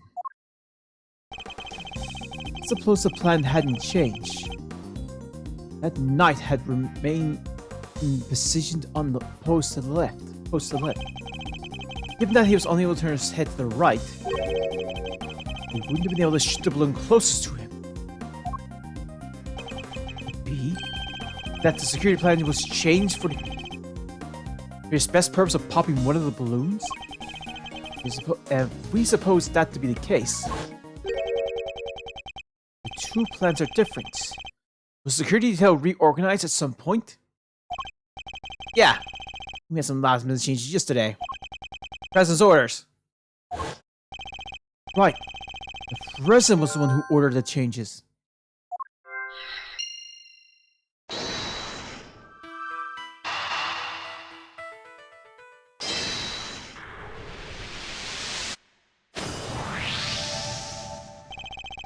Reading things right, the President knew in advance about the balloon shooting, which means he must have had the force. Not she would be in someone's crosshair today as well. That's true, and everything else that's been bothering me falls neatly into place. Oh, is what happening? Yep. How did the shooter get a gun past such heavy security? Why would they then carry out the shooting wearing such a suspicious item of clothing? Why use a laser sight that would give away their location in an instant? And how did the President suffer despite a direct hit to his vest? These are the questions the Knight and the President don't want us to consider. There's only one possible reason for Mr. Knight to have fired his gun. To create the illusion of an assassination attempt. What? Huh?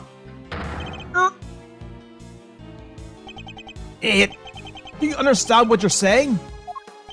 Oh, I understand all too well. I understand everything now.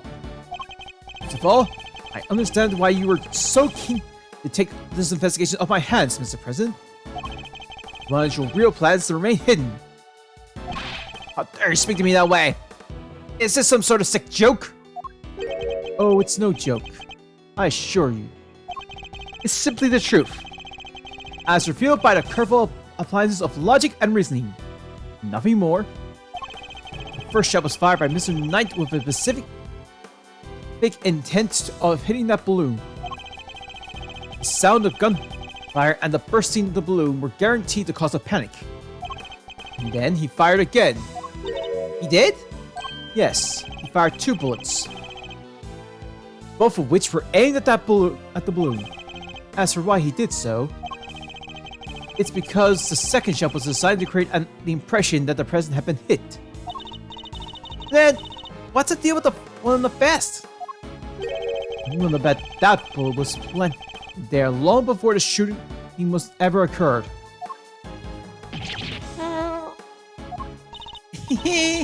So Mr. Current President take a bullet after all. Hold it. That's not true. I was shot, I tell you. We'll be able to verify that for ourselves once we take a close look at the bullet. At the very least, we can expect to find traces of Mr. Rook's blood on it, correct? But you said it yourself. You found this shooter. In the photograph, the person with the red hood. Objection! I thought I made myself clear. The trajectory point only to only one possible shooter, Mr. Knight. Then where does Tabby fit in all of this? She was simply one part of their plan. In order to place the suspicion elsewhere, they set about creating a fake assassin. A highly suspicious person with a red hood. I I get to ascertain exactly how complicit Miss Lloyd was in the whole scheme. But I can say with some confidence that none of the shots were fired by her. I suspect her only job was to point the laser sight at the president. That's right, then I was asked with turning your jacket inside out the moment the crowd flew into panic, yes. Thus making the mysterious red hooded shooter disappear in the blink of an eye. And when the gun and security plans were later found in the trash can, it would have all appeared to have been the work of an assassin so skilled they could vanish into thin air. But then the kiss would have gone cold. Exactly what our friend here was hoping for. Makes sense why they wanted you off the kiss. Indeed, because the entire affair was a cheap ruse perpetrated by the president himself.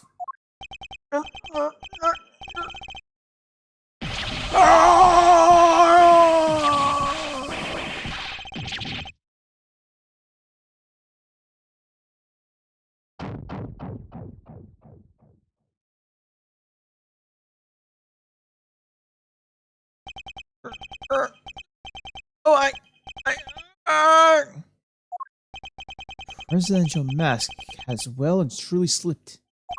Admit it. The entire assassination was a lie, wasn't it? If that stupid chief prosecutor hadn't insisted on signing you, how could I let this happen? Objection! It's enough, Edgeworth. Mr. Knight? Sorry, but I'm speaking with the president right now. Yeah, well, I'm doing my job as a knight and protecting my king.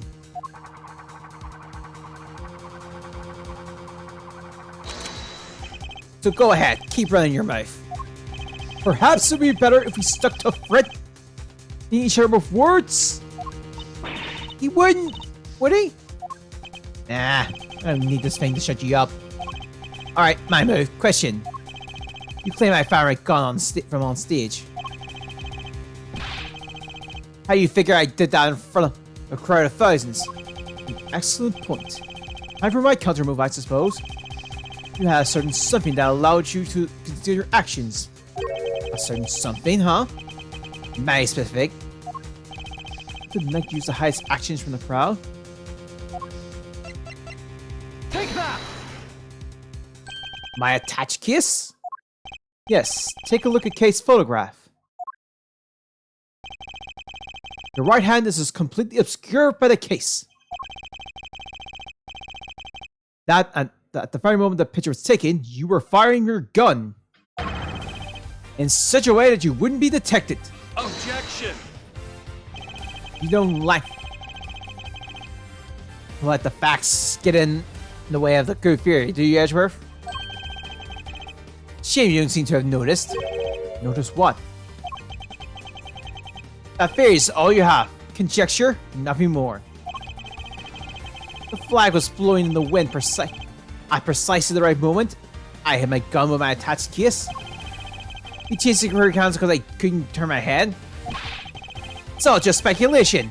Circumstantial evidence. At best, you can't prove any of that. If you at least had the bullet that burst your balloon, you might have a scrap of credibility. Imagine. You could run forensic to see if it matched my gun. But no, that bullet is at the bottom of the lake. You're gonna go drag it up. I hate to say it, but he's right. I don't have any concrete.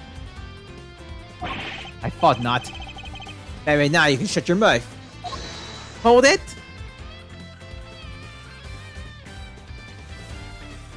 Miss Lloyd? Of course. She could shed some light in this whole situation. I just need to get her to talk. What's the matter? Something you want to say, Miss Journalist?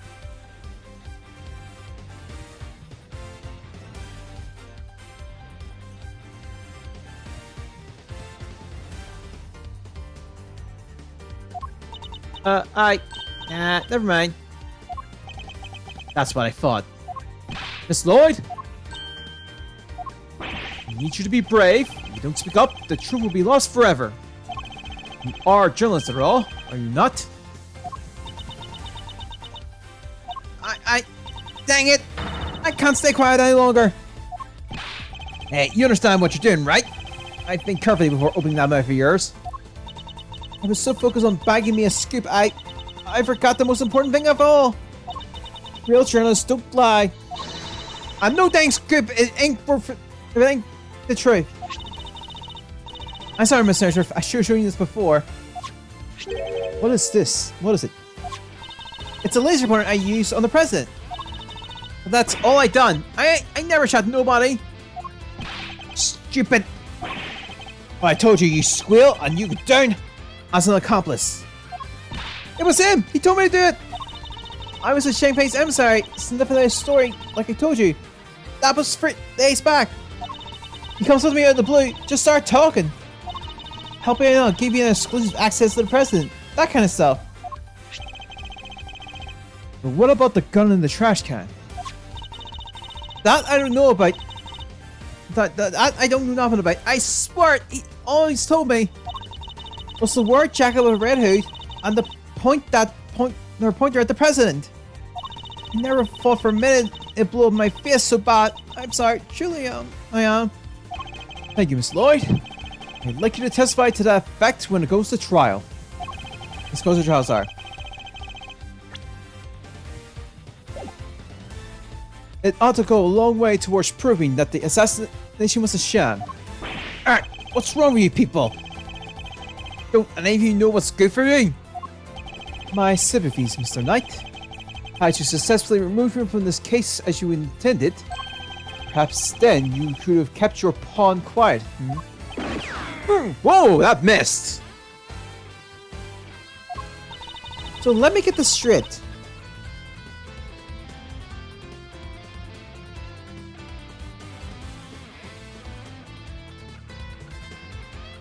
You told Tommy, sorry, if you let slip about our fake assassination plot, we'll have you convicted for murder?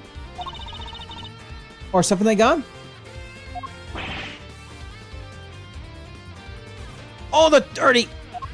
I said no such thing! Hold it. President Wang? Give it up, Knight. It's time he came clean. It's our only choice. So, Mr. President, you admit it? You admit that there was a plot to fake an assassination attempt? I do. I'm sorry. But why? Why do something like that?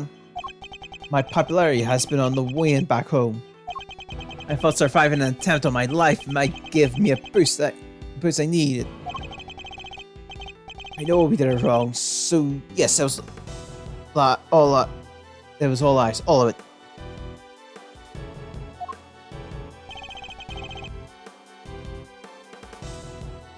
And the bullet in the fist? It was planted ahead of time. I wasn't hit by anything today.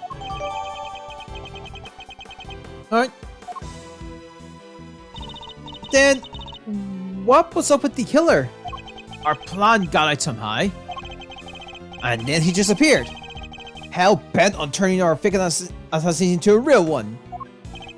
It's the red brain code, I suppose. We hope to get in close enough as the fake assassin to finish the job. There's one thing I don't understand, though. Oh? What would that be? Why did Rook have to die? The whole thing was a fake. The whole thing was fake. Why did he wind up getting killed for real? That's true. And therein lies the real question. It's a fine bodyguard, the best in fact. He might have been a native of Shangfa, but he was someone I could fully trust. Mr. Rook must have been really something to gain the trust of someone who hide from his own shadow. So it's like he was as trustworthy to the president as I am to you, huh, sir?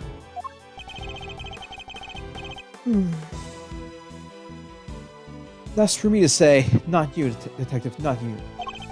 Mr. Rook must have known about the plan too. Am I correct? He wasn't aware of any specific details, so not really. I tried to involve him, but he refused. You would have done well to listen to him. This is a tragedy. The life of a good man has been wasted. What was so great about him anyway? What's gotten into him? Alright. He was just another piece of the board. There to protect you, nothing more.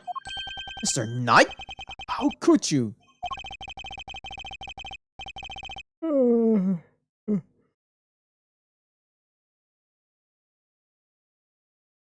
Who was it that actually went along with your plan, huh, Mr. President?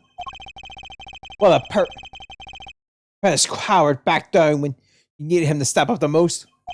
I follow your support too, of course, but... Look, I'm your chief bodyguard now. That's all that matters. And now that spineless fool Rook is gone, things are gonna change around here. Thanks to me, your strategist, Grandmaster, rightful leader of this team. We are all well aware of your ambitions, Knight. But doesn't this seem a little impudent of you? Why, my plan this time was perfect. As they always are. And as they always will be. That's quite a statement. Especially considering that your perfect plan was an abject failure. Yeah, no thanks to you. And that buffoon Rook. And how exactly was it Mr. Rook's fault? If he hadn't died, the killer would have never come after me. And I wouldn't have had to let you on the display.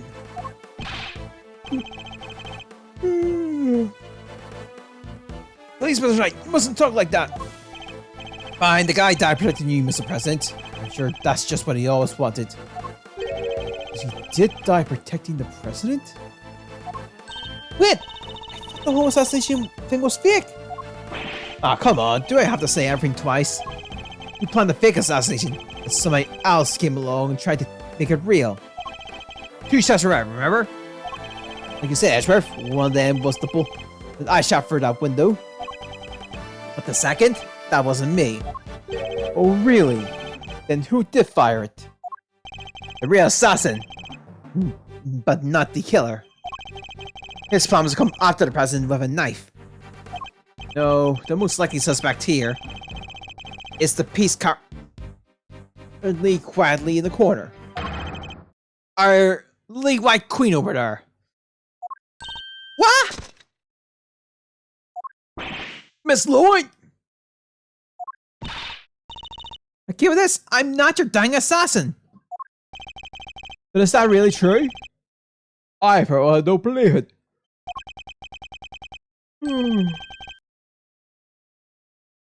The gun in the trash can. It can only belong to you. Nice comment.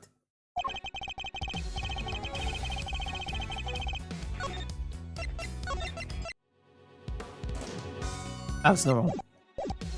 As soon as I shot that balloon, I rushed over to help Brooke escort the president back onto the plane. I left Brooke here in this room while I secured the president in the safe room. When I came back out, Brooke was lying there on the ground. Mr. Journalist must have shot Brooke while we were escorting the president off stage. That single killer shot was fired by a gun you found in the trash can.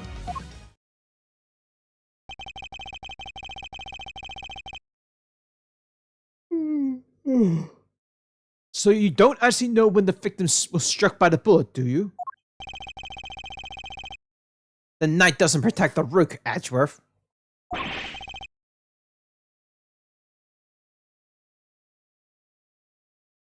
He protects the king. You want to translate? He means that his only concern was protecting the president.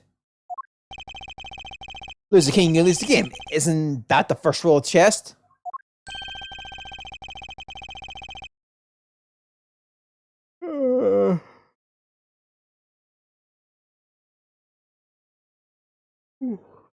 But a win is a key piece of sacrifice is a hollow victory indeed.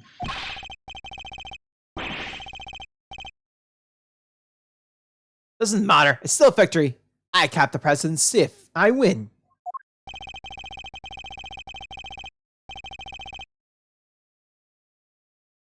Well, it's a bit early to be calling our little match in any case. For this is where our battle really begins.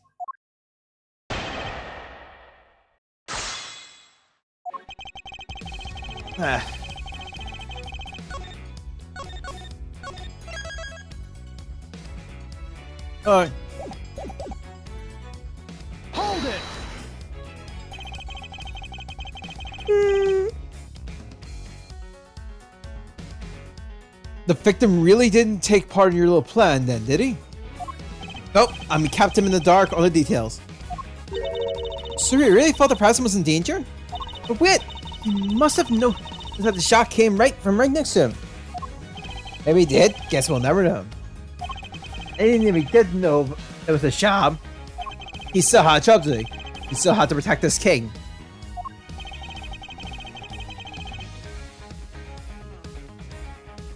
And he was able to make a judgment like that in a split second? Impressive. He really was as capable as they say.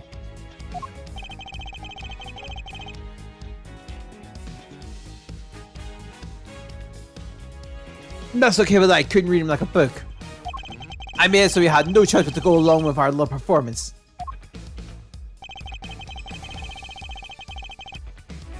Hold it! Why do that?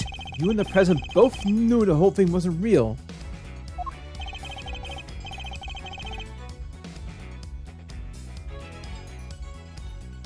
No. But it had to seem real. There were people everywhere. It's not a good look, right? Imagine someone had spotted a man who'd just been shot at.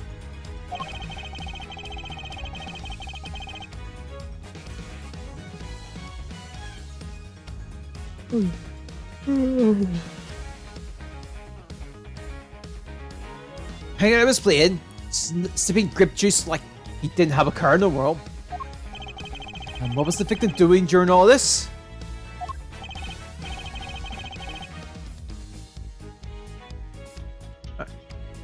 Who knows? Eyes in the safe room, like I said. Anyway. Yeah. Hold it! We're on the ground exactly. Right where he is now. In the middle of the floor. The door to the outside was shut though. Getaway must have hit him right before he closed it. Thanks to this little blunder, my whole plan fell apart. So Knight mustn't talk that way. He may have kept you safe, Mr. President, but he isn't here now to see your name. I call that dereliction of duty. What would you call it? Honorable try, which is more than what you give, I say. Sorry, but that's just how it is. Hold it! Weren't you and Mr. Rogue both carrying bulletproof attached chest case? Yeah. Open it right after Rook spotted the laser sight. You moved into covering positions and used them to shield the president. The bullet that hit Mr. Rook traveled through the gap at the in the defensive shield. Do you really believe Miss Lloyd to be that skilled of a marksperson? Heh, no, she was aiming for the president. That makes her a lousy shot. So it was pure coincidence that Mr. Rook was hit, and the bullet simply happened to find its way past your attached case and through the gap in his vest? Seems crazy to me too, but the facts are the facts. That was a shot in a million, but the sheer hit the bullseye. And the proof is in your hands. Hold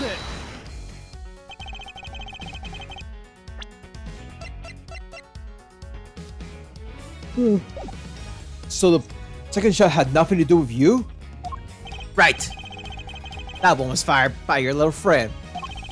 Imagine the scoop she had bagged if it had hit the smart.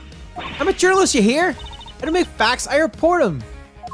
Yeah, a journalist who signed up to a big assassination plan in hopes of getting a story. That's not... Look, I admit it. I set the whole thing up. And your role was to aim that laser pointer at the president. It's not my fault that wasn't good enough for you. You were the one who decided to bring a gun to the party. Who knows? Maybe you thought if you kept on shooting, you could shoot me up too. So Mr. Knight's suggesting that he first fired one shot and then Miss Lloyd fired one more? Yeah, basically implying that Tabby also had a gun on her. Beats me where she could have got one from. But hey, his entire testimony is pure conjecture. Can't prove any of it. Right, let's hit him with some cold hard, undeniable evidence. Alright. Try to finish with the cast then.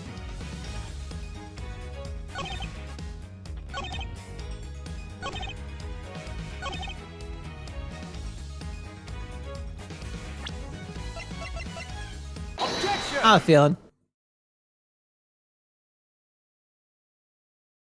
So you're content that it was you who shot the balloon and Miss Lloyd who shot Mr. Rook? Are you sure about that? Sure, I'm sure. Well, what you proposed would indeed match up with the total number of shots heard. The gun from the trash can itself has also been fired twice. That thing missed. Now, why would the supposed number of shots heard from this gun differ from the number of spent rounds? It's simple, because it was planted. Planted by the real perpetrator of the crime. Somebody faked the evidence? Yes.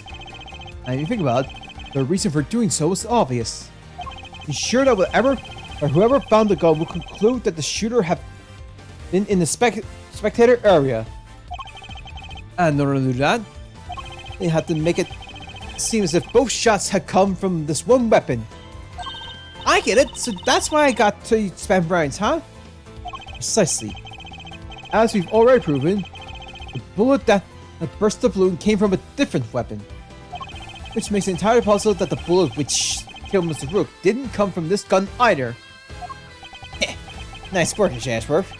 That's some high-grade sleuthing. But why don't you get to the point? You've come this far. Spit it out! Oh, I intend to. Don't worry. The person who really shot Mr. Rook was... Take that! You, Mr. Knight! You're the one who murdered Mr. Rook! Oh? Finally got what the curse said, huh? Surely not! Surely wouldn't have! It wasn't only the killer who tried to take advantage of this fake murder plot. You killed Mr. Rook, hoping that he would look like an accidental victim of a burgled assassination. Or misread that. President locked away in a safe room, and the door to the airplane tightly closed. It's just you and Mr. Rook alone together. And that was when the first bullet was fired, right into your colleague's body. Objection! Wait, you really gonna claim that there's a third one now? You said only 2 gunshots were heard. Wanna tell me how that works? Objection! Airplane cabins are practically soundproof, Mr. Knight. If you close the door, nothing can be heard from the outside, not even gunfire. But wasn't the president right next door? Very true. He may have heard the shots himself. Then, Mr. President? I didn't hear anything. You can usurp this room right your security feed, can you not? Armor in this room isn't normally on. I have to manually switch it on when I enter the safe room. And that's what you did this time too, right? Well, that is... What's gotten into him? Mr. President, this is vitally important. Please, Mr. President, please, President Rang. I was busy hiding under the bed, covering my ears. What? Even though you knew the whole thing wasn't real? Yes, because I hit the set of guns! It's the slightest hint of those awful noises. And oh, it was just too much. Too much. Oh. Oof. They're out there sired at a pot of overcooked clawfish. Tonight, saw that President Ryan was covered beneath the bed. And what's more, you knew from the bank that is here, the camera for this room hadn't been switched on. Which means you knew that the circumstances were perfect. You knew to fire the first shot straight at Mr. Rook. Yep. Now, how could you really have betrayed my trust so horribly? Think I killed the old halfwit? You don't trust me much, huh? This is the thanks I get for putting my life on the line for you day after day? I want to believe you, but I don't get it. I just don't get it. What is there to doubt here? What? You don't believe that the girl over there could have done it? No, because this gun isn't the murder weapon. You know this from the number of bullets fired. Yeah, well, how do you know there wasn't a spent bullet from the start? What? Someone could have fired a bullet from that gun yesterday or the day before. Then today, another bullet? The bullet that hit Brooke? That's pure speculation, pal, and you know it. Maybe. Can you prove it's not true? Not with any certainty, no. You're not very conclusive proof. So come on. A single piece of evidence straight from my heart. I dare you. Well, what are you waiting for? There must be something. Mustn't there, Mr. Antwerp? We can't prove it, Tabbies. Please, Ruffles. I messed up. I know I did. I should have never have done what I did. Not even for a scoop. For murder? Nah, that ain't me. Ain't a murder spoon in my body. What's the proof? Only I could prove that Knight's gun is the murder weapon. Wait, perhaps I can. If you at least had the bullet that burst the balloon, you might have a scrap of credibility. Imagine you run a forensic to see if it matches my gun. You had a bullet that killed Mr. Rook. Forensic could tell us which gun it was fired from. No proof, no case. End of conversation. Objection! Hold it right there! Oh, what, Nye? You're not about to claim you do have proof? Of course I do. This ought to be good. Alright, bring it on. Show me this proof of yours.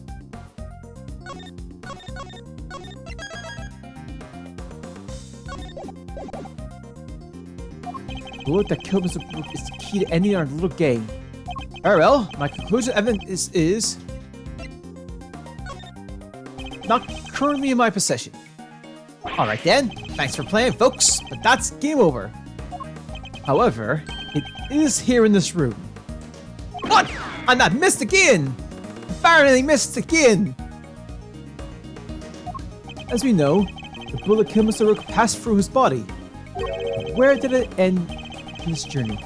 Perhaps we could cast our minds back to an earlier conversation?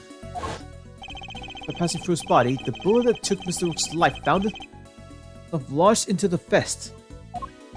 That's right. If the president hadn't been wearing that vest, things could have been a lot worse. Now, of course, we know that the so-called assassination attempt was a complete fabrication.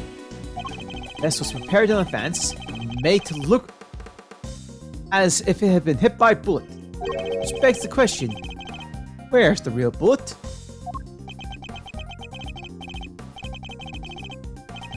I like it! A twist! That's the good status, good stuff, Edgeworth.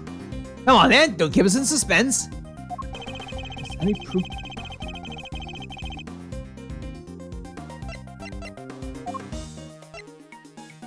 Does any of the evidence point to where the bullet that killed Mr. might have ended up? I think so. Take that! There's something very clearly missing from this room. Yes, a prosecutor with some common sense. Take a look at the bank of security monitors. Oh, I see you've caught on, Mr. President. Splendid. There are screens here showing the views of from all around this airplane, inside and out. Only external angle not covered is the right-hand side of the aircraft. And that's because of one of the monitors is missing. There was a monitor in that space previously, wasn't there, Mr. President? There was. I have no idea what my plushie is doing there, Nino. It appears to be someone's vain attempt to hide what is obviously lacking. Where did it go? And why? Why is easy enough to answer. Because it was struck by the a bullet.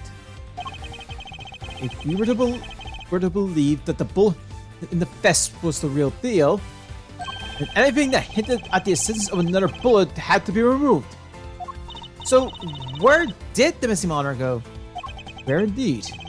I believe it must be hidden in somewhere on this plane. After all, there wouldn't be.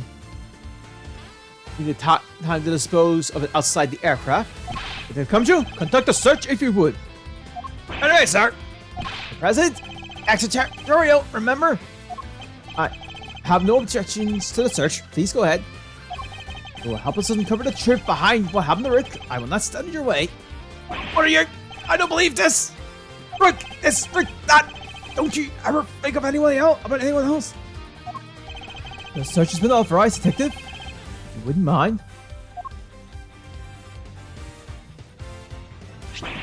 Sir, I found the monitor. Excellent work. Now go ahead and check the bullet. Let's see if I put my hand in here and just. Oh, come on, got it. Well, would you look at that? Blood. This is the bullet that killed Mr. Rook. There is no mistake about it. No doubt about that. And there you have it, Mr. Knight. A single piece of evidence you requested, straight from your heart. Even you must now admit, if the bullet didn't come from the Spectator era gun, then Miss Lloyd cannot be Mr. Rook's killer. What? No heavy comeback? Detective, have forensic analysis analyze the bullet for strangulation and compare them to the gun we found. Yes, sir. Look at the damage you need. Turn on it.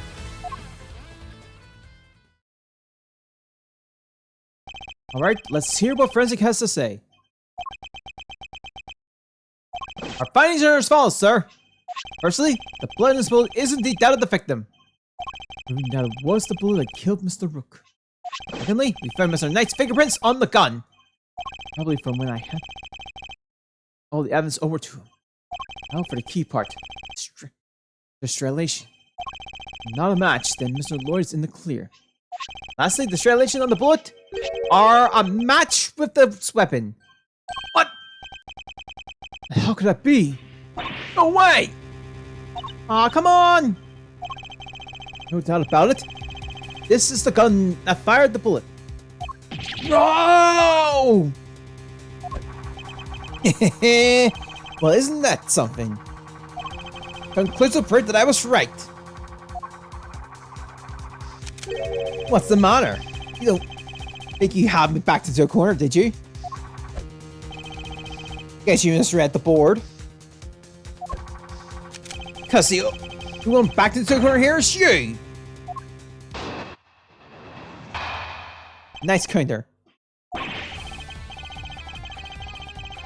Oh, hold on. I gotta listen to this number one first.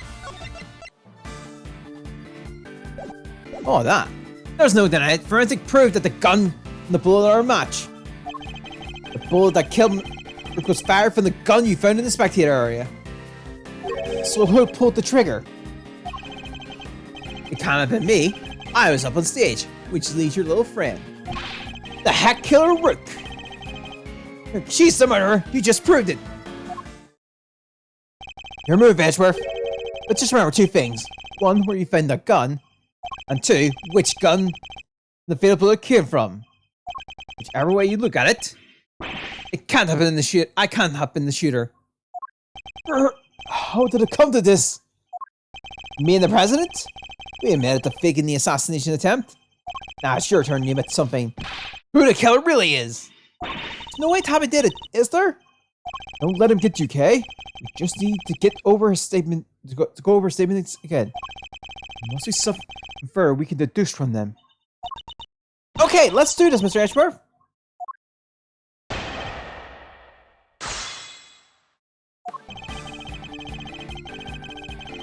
I mean, the original spirit. Let's hear it.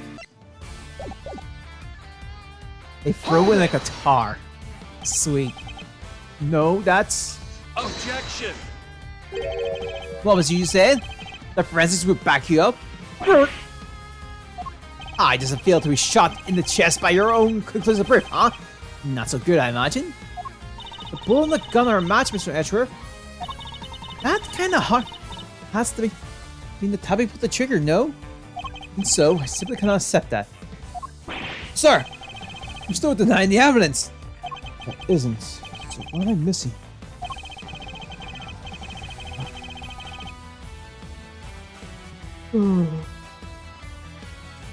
If I assume Miss Lloyd to be innocent, then the gun and the bullet shouldn't be a match. What is it, Kay? I was just thinking, if the evidence points to something that doesn't seem possible, then maybe there's something wrong with it. You're asking me to call the evidence into question? Well, there's no way Tabby did this, right? So if the evidence says she did it, then the problem must lie there. You seem very sure about this. Call it my great faith intuition. Intuition, huh? Still, she could be right. I simply don't believe Miss Lloyd to be a malicious liar. Means, as someone who believes that evidence is everything in court, the irony is lost on me, but in order to call this piece into question, it would have to be we're doing something.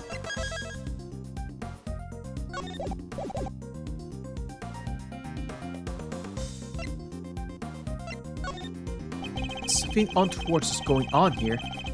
We have to involve the weapon, not the bullet. After all, we only just recovered the bullet a little while ago. Furthermore, you know that Mr. Knight had an opportunity to handle the gun. Now, hand over the evidence you have gathered and remove yourself from the split. I do says, are you Edgeworth? Sure. This can't be the end of the line, can it? Indeed.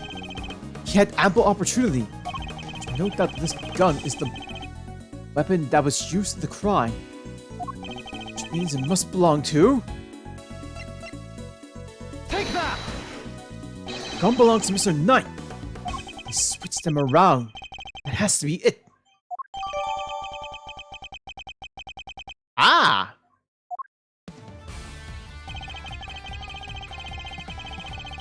Hold it! What? Mr. No. Objection! No, you hold it. You were the one who proved this. Or are you saying that forensic was wrong? Will had the freaking spill on it. Which means it must be the one that took his life. It does seem to have been fired from the gun being found in the trash can. Would you just love this? Your face, Edgeworth. What a picture. A man of dire strats, yes. Well spotted, you. Let's just agree that the facts are what they are and move on. That gun fired the fatal bullet.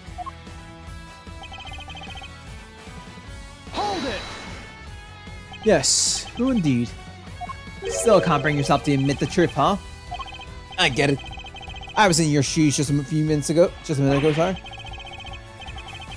Fire me up on the inside.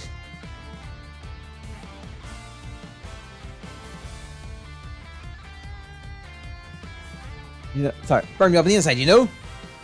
Made me really want to shoot someone. Sorry, it's no laughing matter, I know. But we both know who really did shoot someone, don't we? Hold it!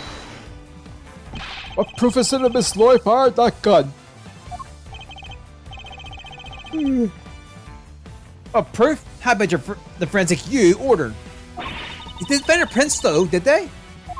Yeah, the only prints they found were yours, pal. Objection! From when I come see the evidence, probably. Anyway, say it wasn't Miss Journalist. Who was it? Because it can't have been me. Your own investigation put the shooter in the spectator's heart, didn't it? Are you ready to admit it yet? All the evidence points in one direction. Hold it! That's not what I proved at all. Oh yeah? So what did you prove? Still trying to make this about how I fired the first shot? Sure, you proved that, and I admit it. But so what? You're forgetting that you're here to do one thing and one thing only. You got that right, you uncovered the truth! And you think running your country's running your country's relationship with Shamfal is going to do that? No, your job is to An attempted assassination, nothing else. I'll decide what my job is. Very much. You don't get to tell me what to do.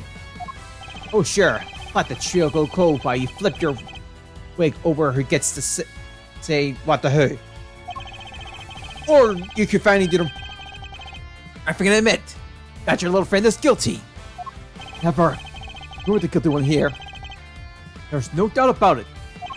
Looking on the bullet are consistent with those left by the weapon from the trash can.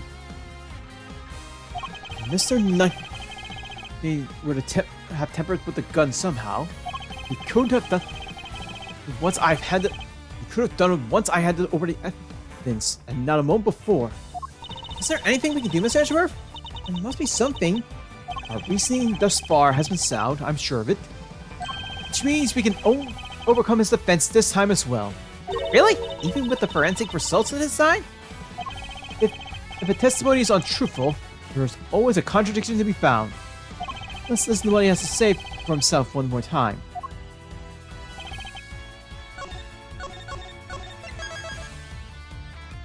This must be the last testimony then. Hold it! Bullet in the gun match, and yet... Give it up, Ashworth. This is watertight evidence you're dealing with. Besides, I would have thought you knew this, but just in case you didn't. You can't call hold it in the middle of a game of chess. He's trying to change the subject. I understand it now. Yes, when he handed the evidence back to me, he must have switched the gun we found in the trash for his own. Then it would make complete sense that the markings match the gun we're looking at. Box second Edgeworth, and you're out of time. My move.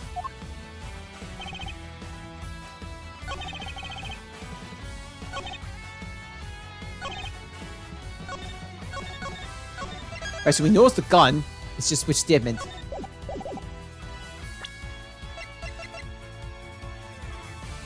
Objection! Not that. Alright.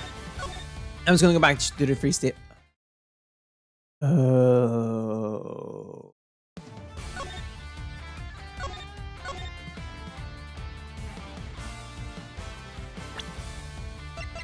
Objection!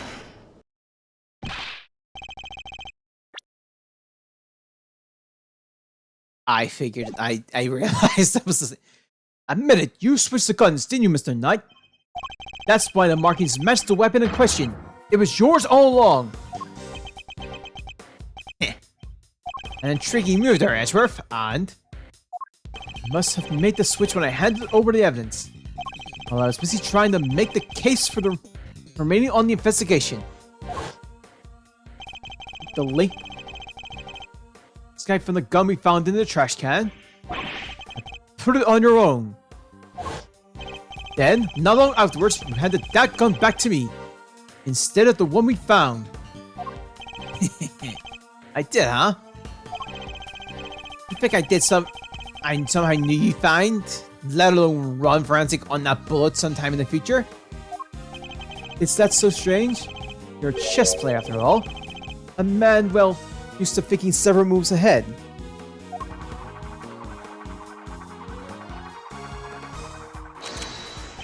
I'm flattered. But much as it pains me to admit it, you overestimated my ability. Besides, do you even have any proof that I made the switch? Next counter part 2. The gun is the same model as mine. Weird, sure, but it's just a coincidence. And look, there's a laser sight attached. Also, take a look at the cylinder. 2 spent bullets. Just what we expected to see. So what proof do you have that I switched the original gun for mine, huh? None, that's what. You say I'm overestimating your abilities. You surprised me. What can I say? I'm a modest guy. More modest than you, that's for sure. Everywhere except at the chessboard, that is. Well, I don't see a chessboard here, do you? Jim, still, guess that gives you a nice excuse. I didn't mess up. I just didn't have the right evidence. I don't think I'll be the one making excuses. Rather, I didn't mess up. I just got lucky with the evidence. Will be your excuse, I imagine.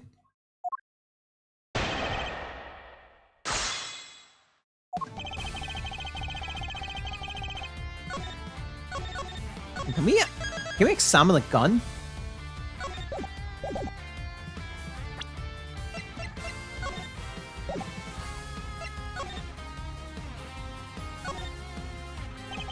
Oh.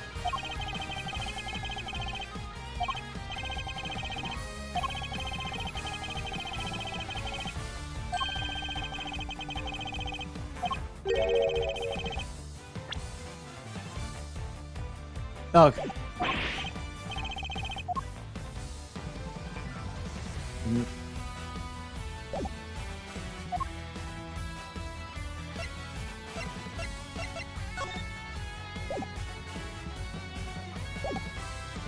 Let's press first and see if there's any new statements remaining. A coincidence, you say? Or was it a necessity? Copy, Bull Pal! Sure, Khan. You bodyguards need to protect the president? And the girl needs to use a gun, but she probably doesn't know a whole lot about them. It's not so far-fetched for her to pick something she's heard of that we also happen to use. Okay, but why a revolver? Why is that your go-to gun? It's probably something to do with its ease of use. No spent casing a chase down, for example. Exactly. It's the perfect tool for a job where you can't afford to fail. Or don't know what you're doing. So, coincidence? Necessity? Necessity? It doesn't make a whole lot of difference either way. Hold it! Because you swapped it there on there. Put up or shut up, Edgeworth. Where's your evidence? Well, that is. Don't go making accusations you can't back up. Or did your daddy never teach you that? As it stands, the facts are in my favor here. Hold it! I've been meaning to ask, actually. What about your own weapon? How many spit bullets are in the cylinder? This old girl here? Well, aye.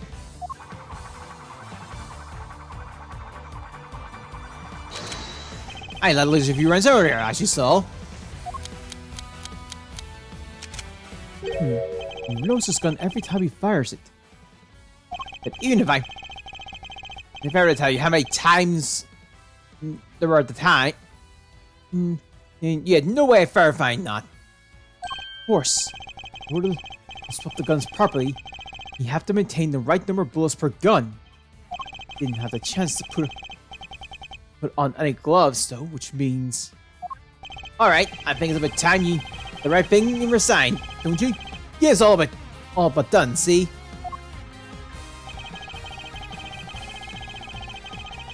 Hold it! Objection! Shoot!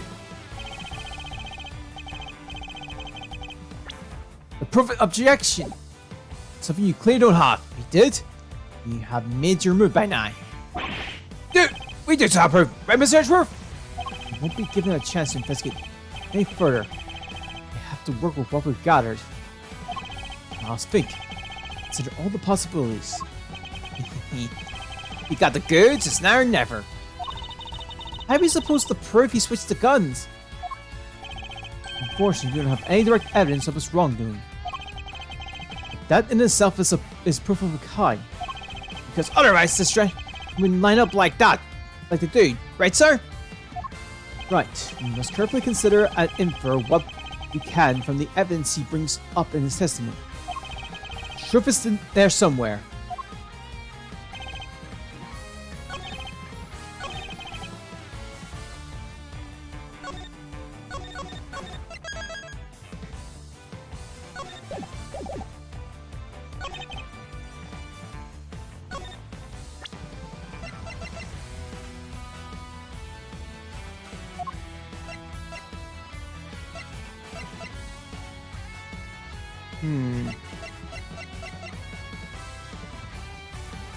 I should have gone again. Objection! Not the gun this time.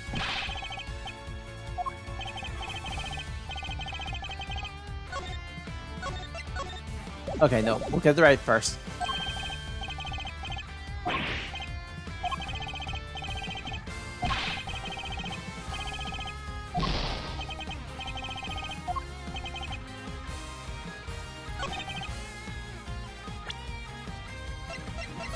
Damn, it was the right Evans wrong statement again.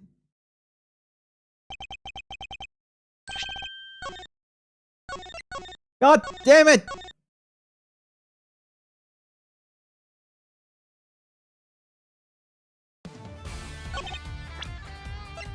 Objection! No. I have your proof right here. That's your proof? I think you've been working too hard, Edgeworth. Not the gun itself, the evidence it carries. Evidence that will prove once and for all that it does in fact belong to you. I'm looking forward to this. Go ahead, make your move. What about it comes into play? The rook, the bishop? Not a pawn, surely. Evidence the gun will...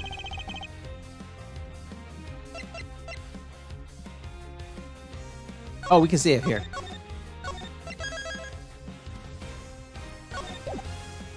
Is this music up change? Oh, it's no music.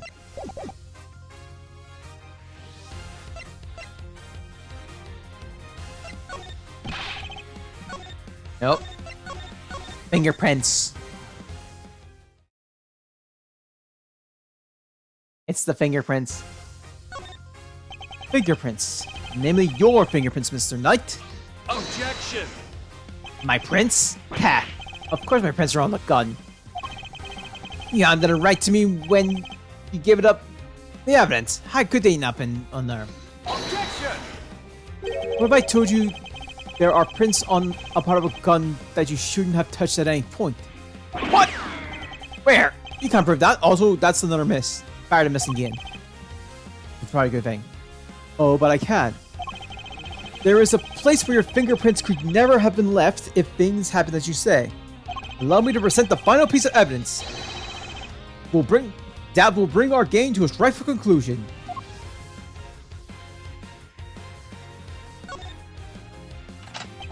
Here, look closely at the cylinders, detective. 2 bullets fired, but where are the prints we're looking for, sir?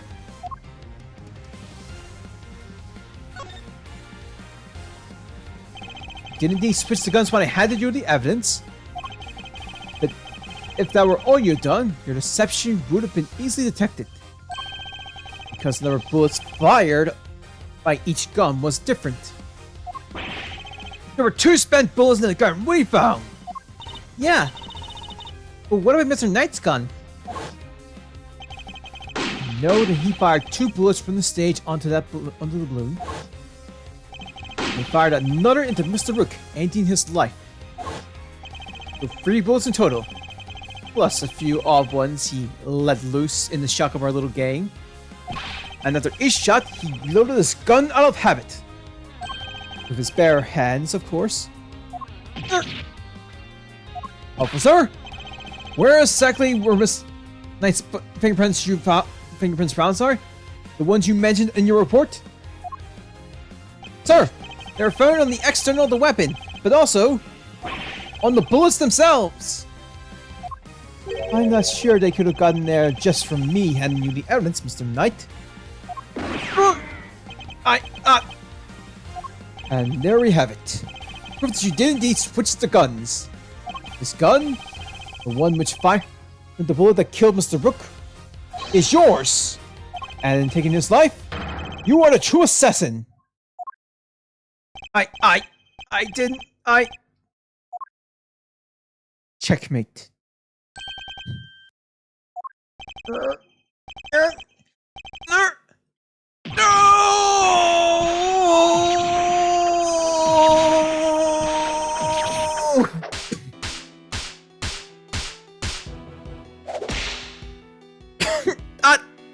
She not did that for so long. I was going to be the new chief of security. That blasted Rook. If it hadn't been for him, I would have been in charge by now. I would have been in control of the whole team. My plan was perfect because assassination was supposed to be flawless.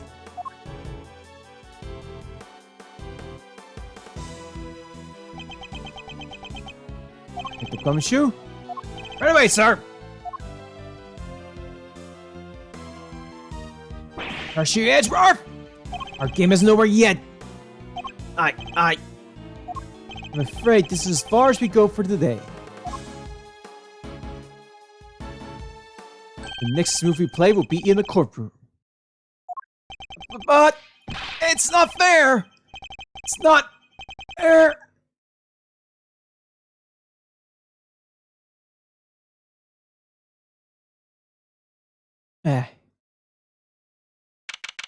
March 25th, 5:12 p.m. Fort Lick, Lickside Stage. Ashworth, I owe you a debt of gratitude. Expose a murder in the ranks of my own personal guard. I will not soon forget that. It's suddenly very presidential again. Now we're back outside the plane.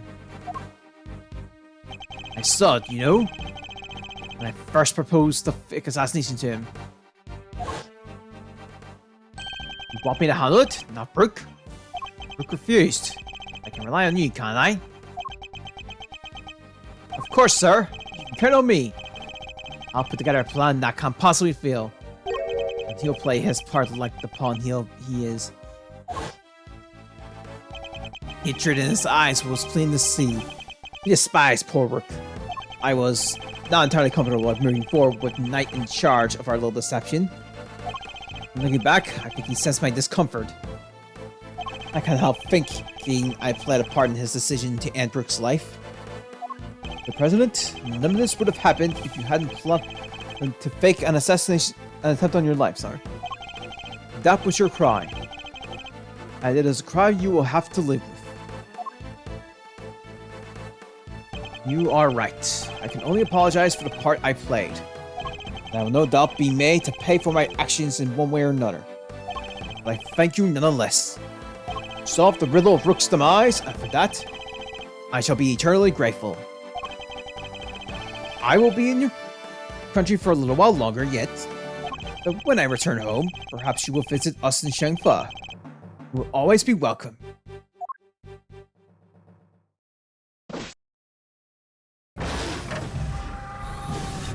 Oh, thank you! Y'all don't know how grateful I am. It's the version of, it's okay. All's well that ends well. Lloyd, the accusation of murder made against you was, of course, entirely groundless. But the fact remains that you were a willing participant in the staged assassination attempt. Police will no doubt wish to speak to you about the matter. You should be aware that you may well be punished for your actions. I know, I'm awfully sorry about everything. Truly I am. I understand your desire for a scoop. There are limits. There sure are. Got me some serious thinking to do. You did it, Mr. Ashworth! That was something else! The local prosecutor sees assassination conundrum. He earns eternal gratitude to the President. High staff for a headline. Hey, that there's about the department. Mr. Prosecutor, how's it feel so? There's an important case. You must be over the moon. He surely doesn't stay down for long. No comment. Dang. You're a one-type-lipped son of a gun. As well I should be. Case is not over yet. It isn't? How come, sir? Because until we unravel the story behind this, the case will never be completely over.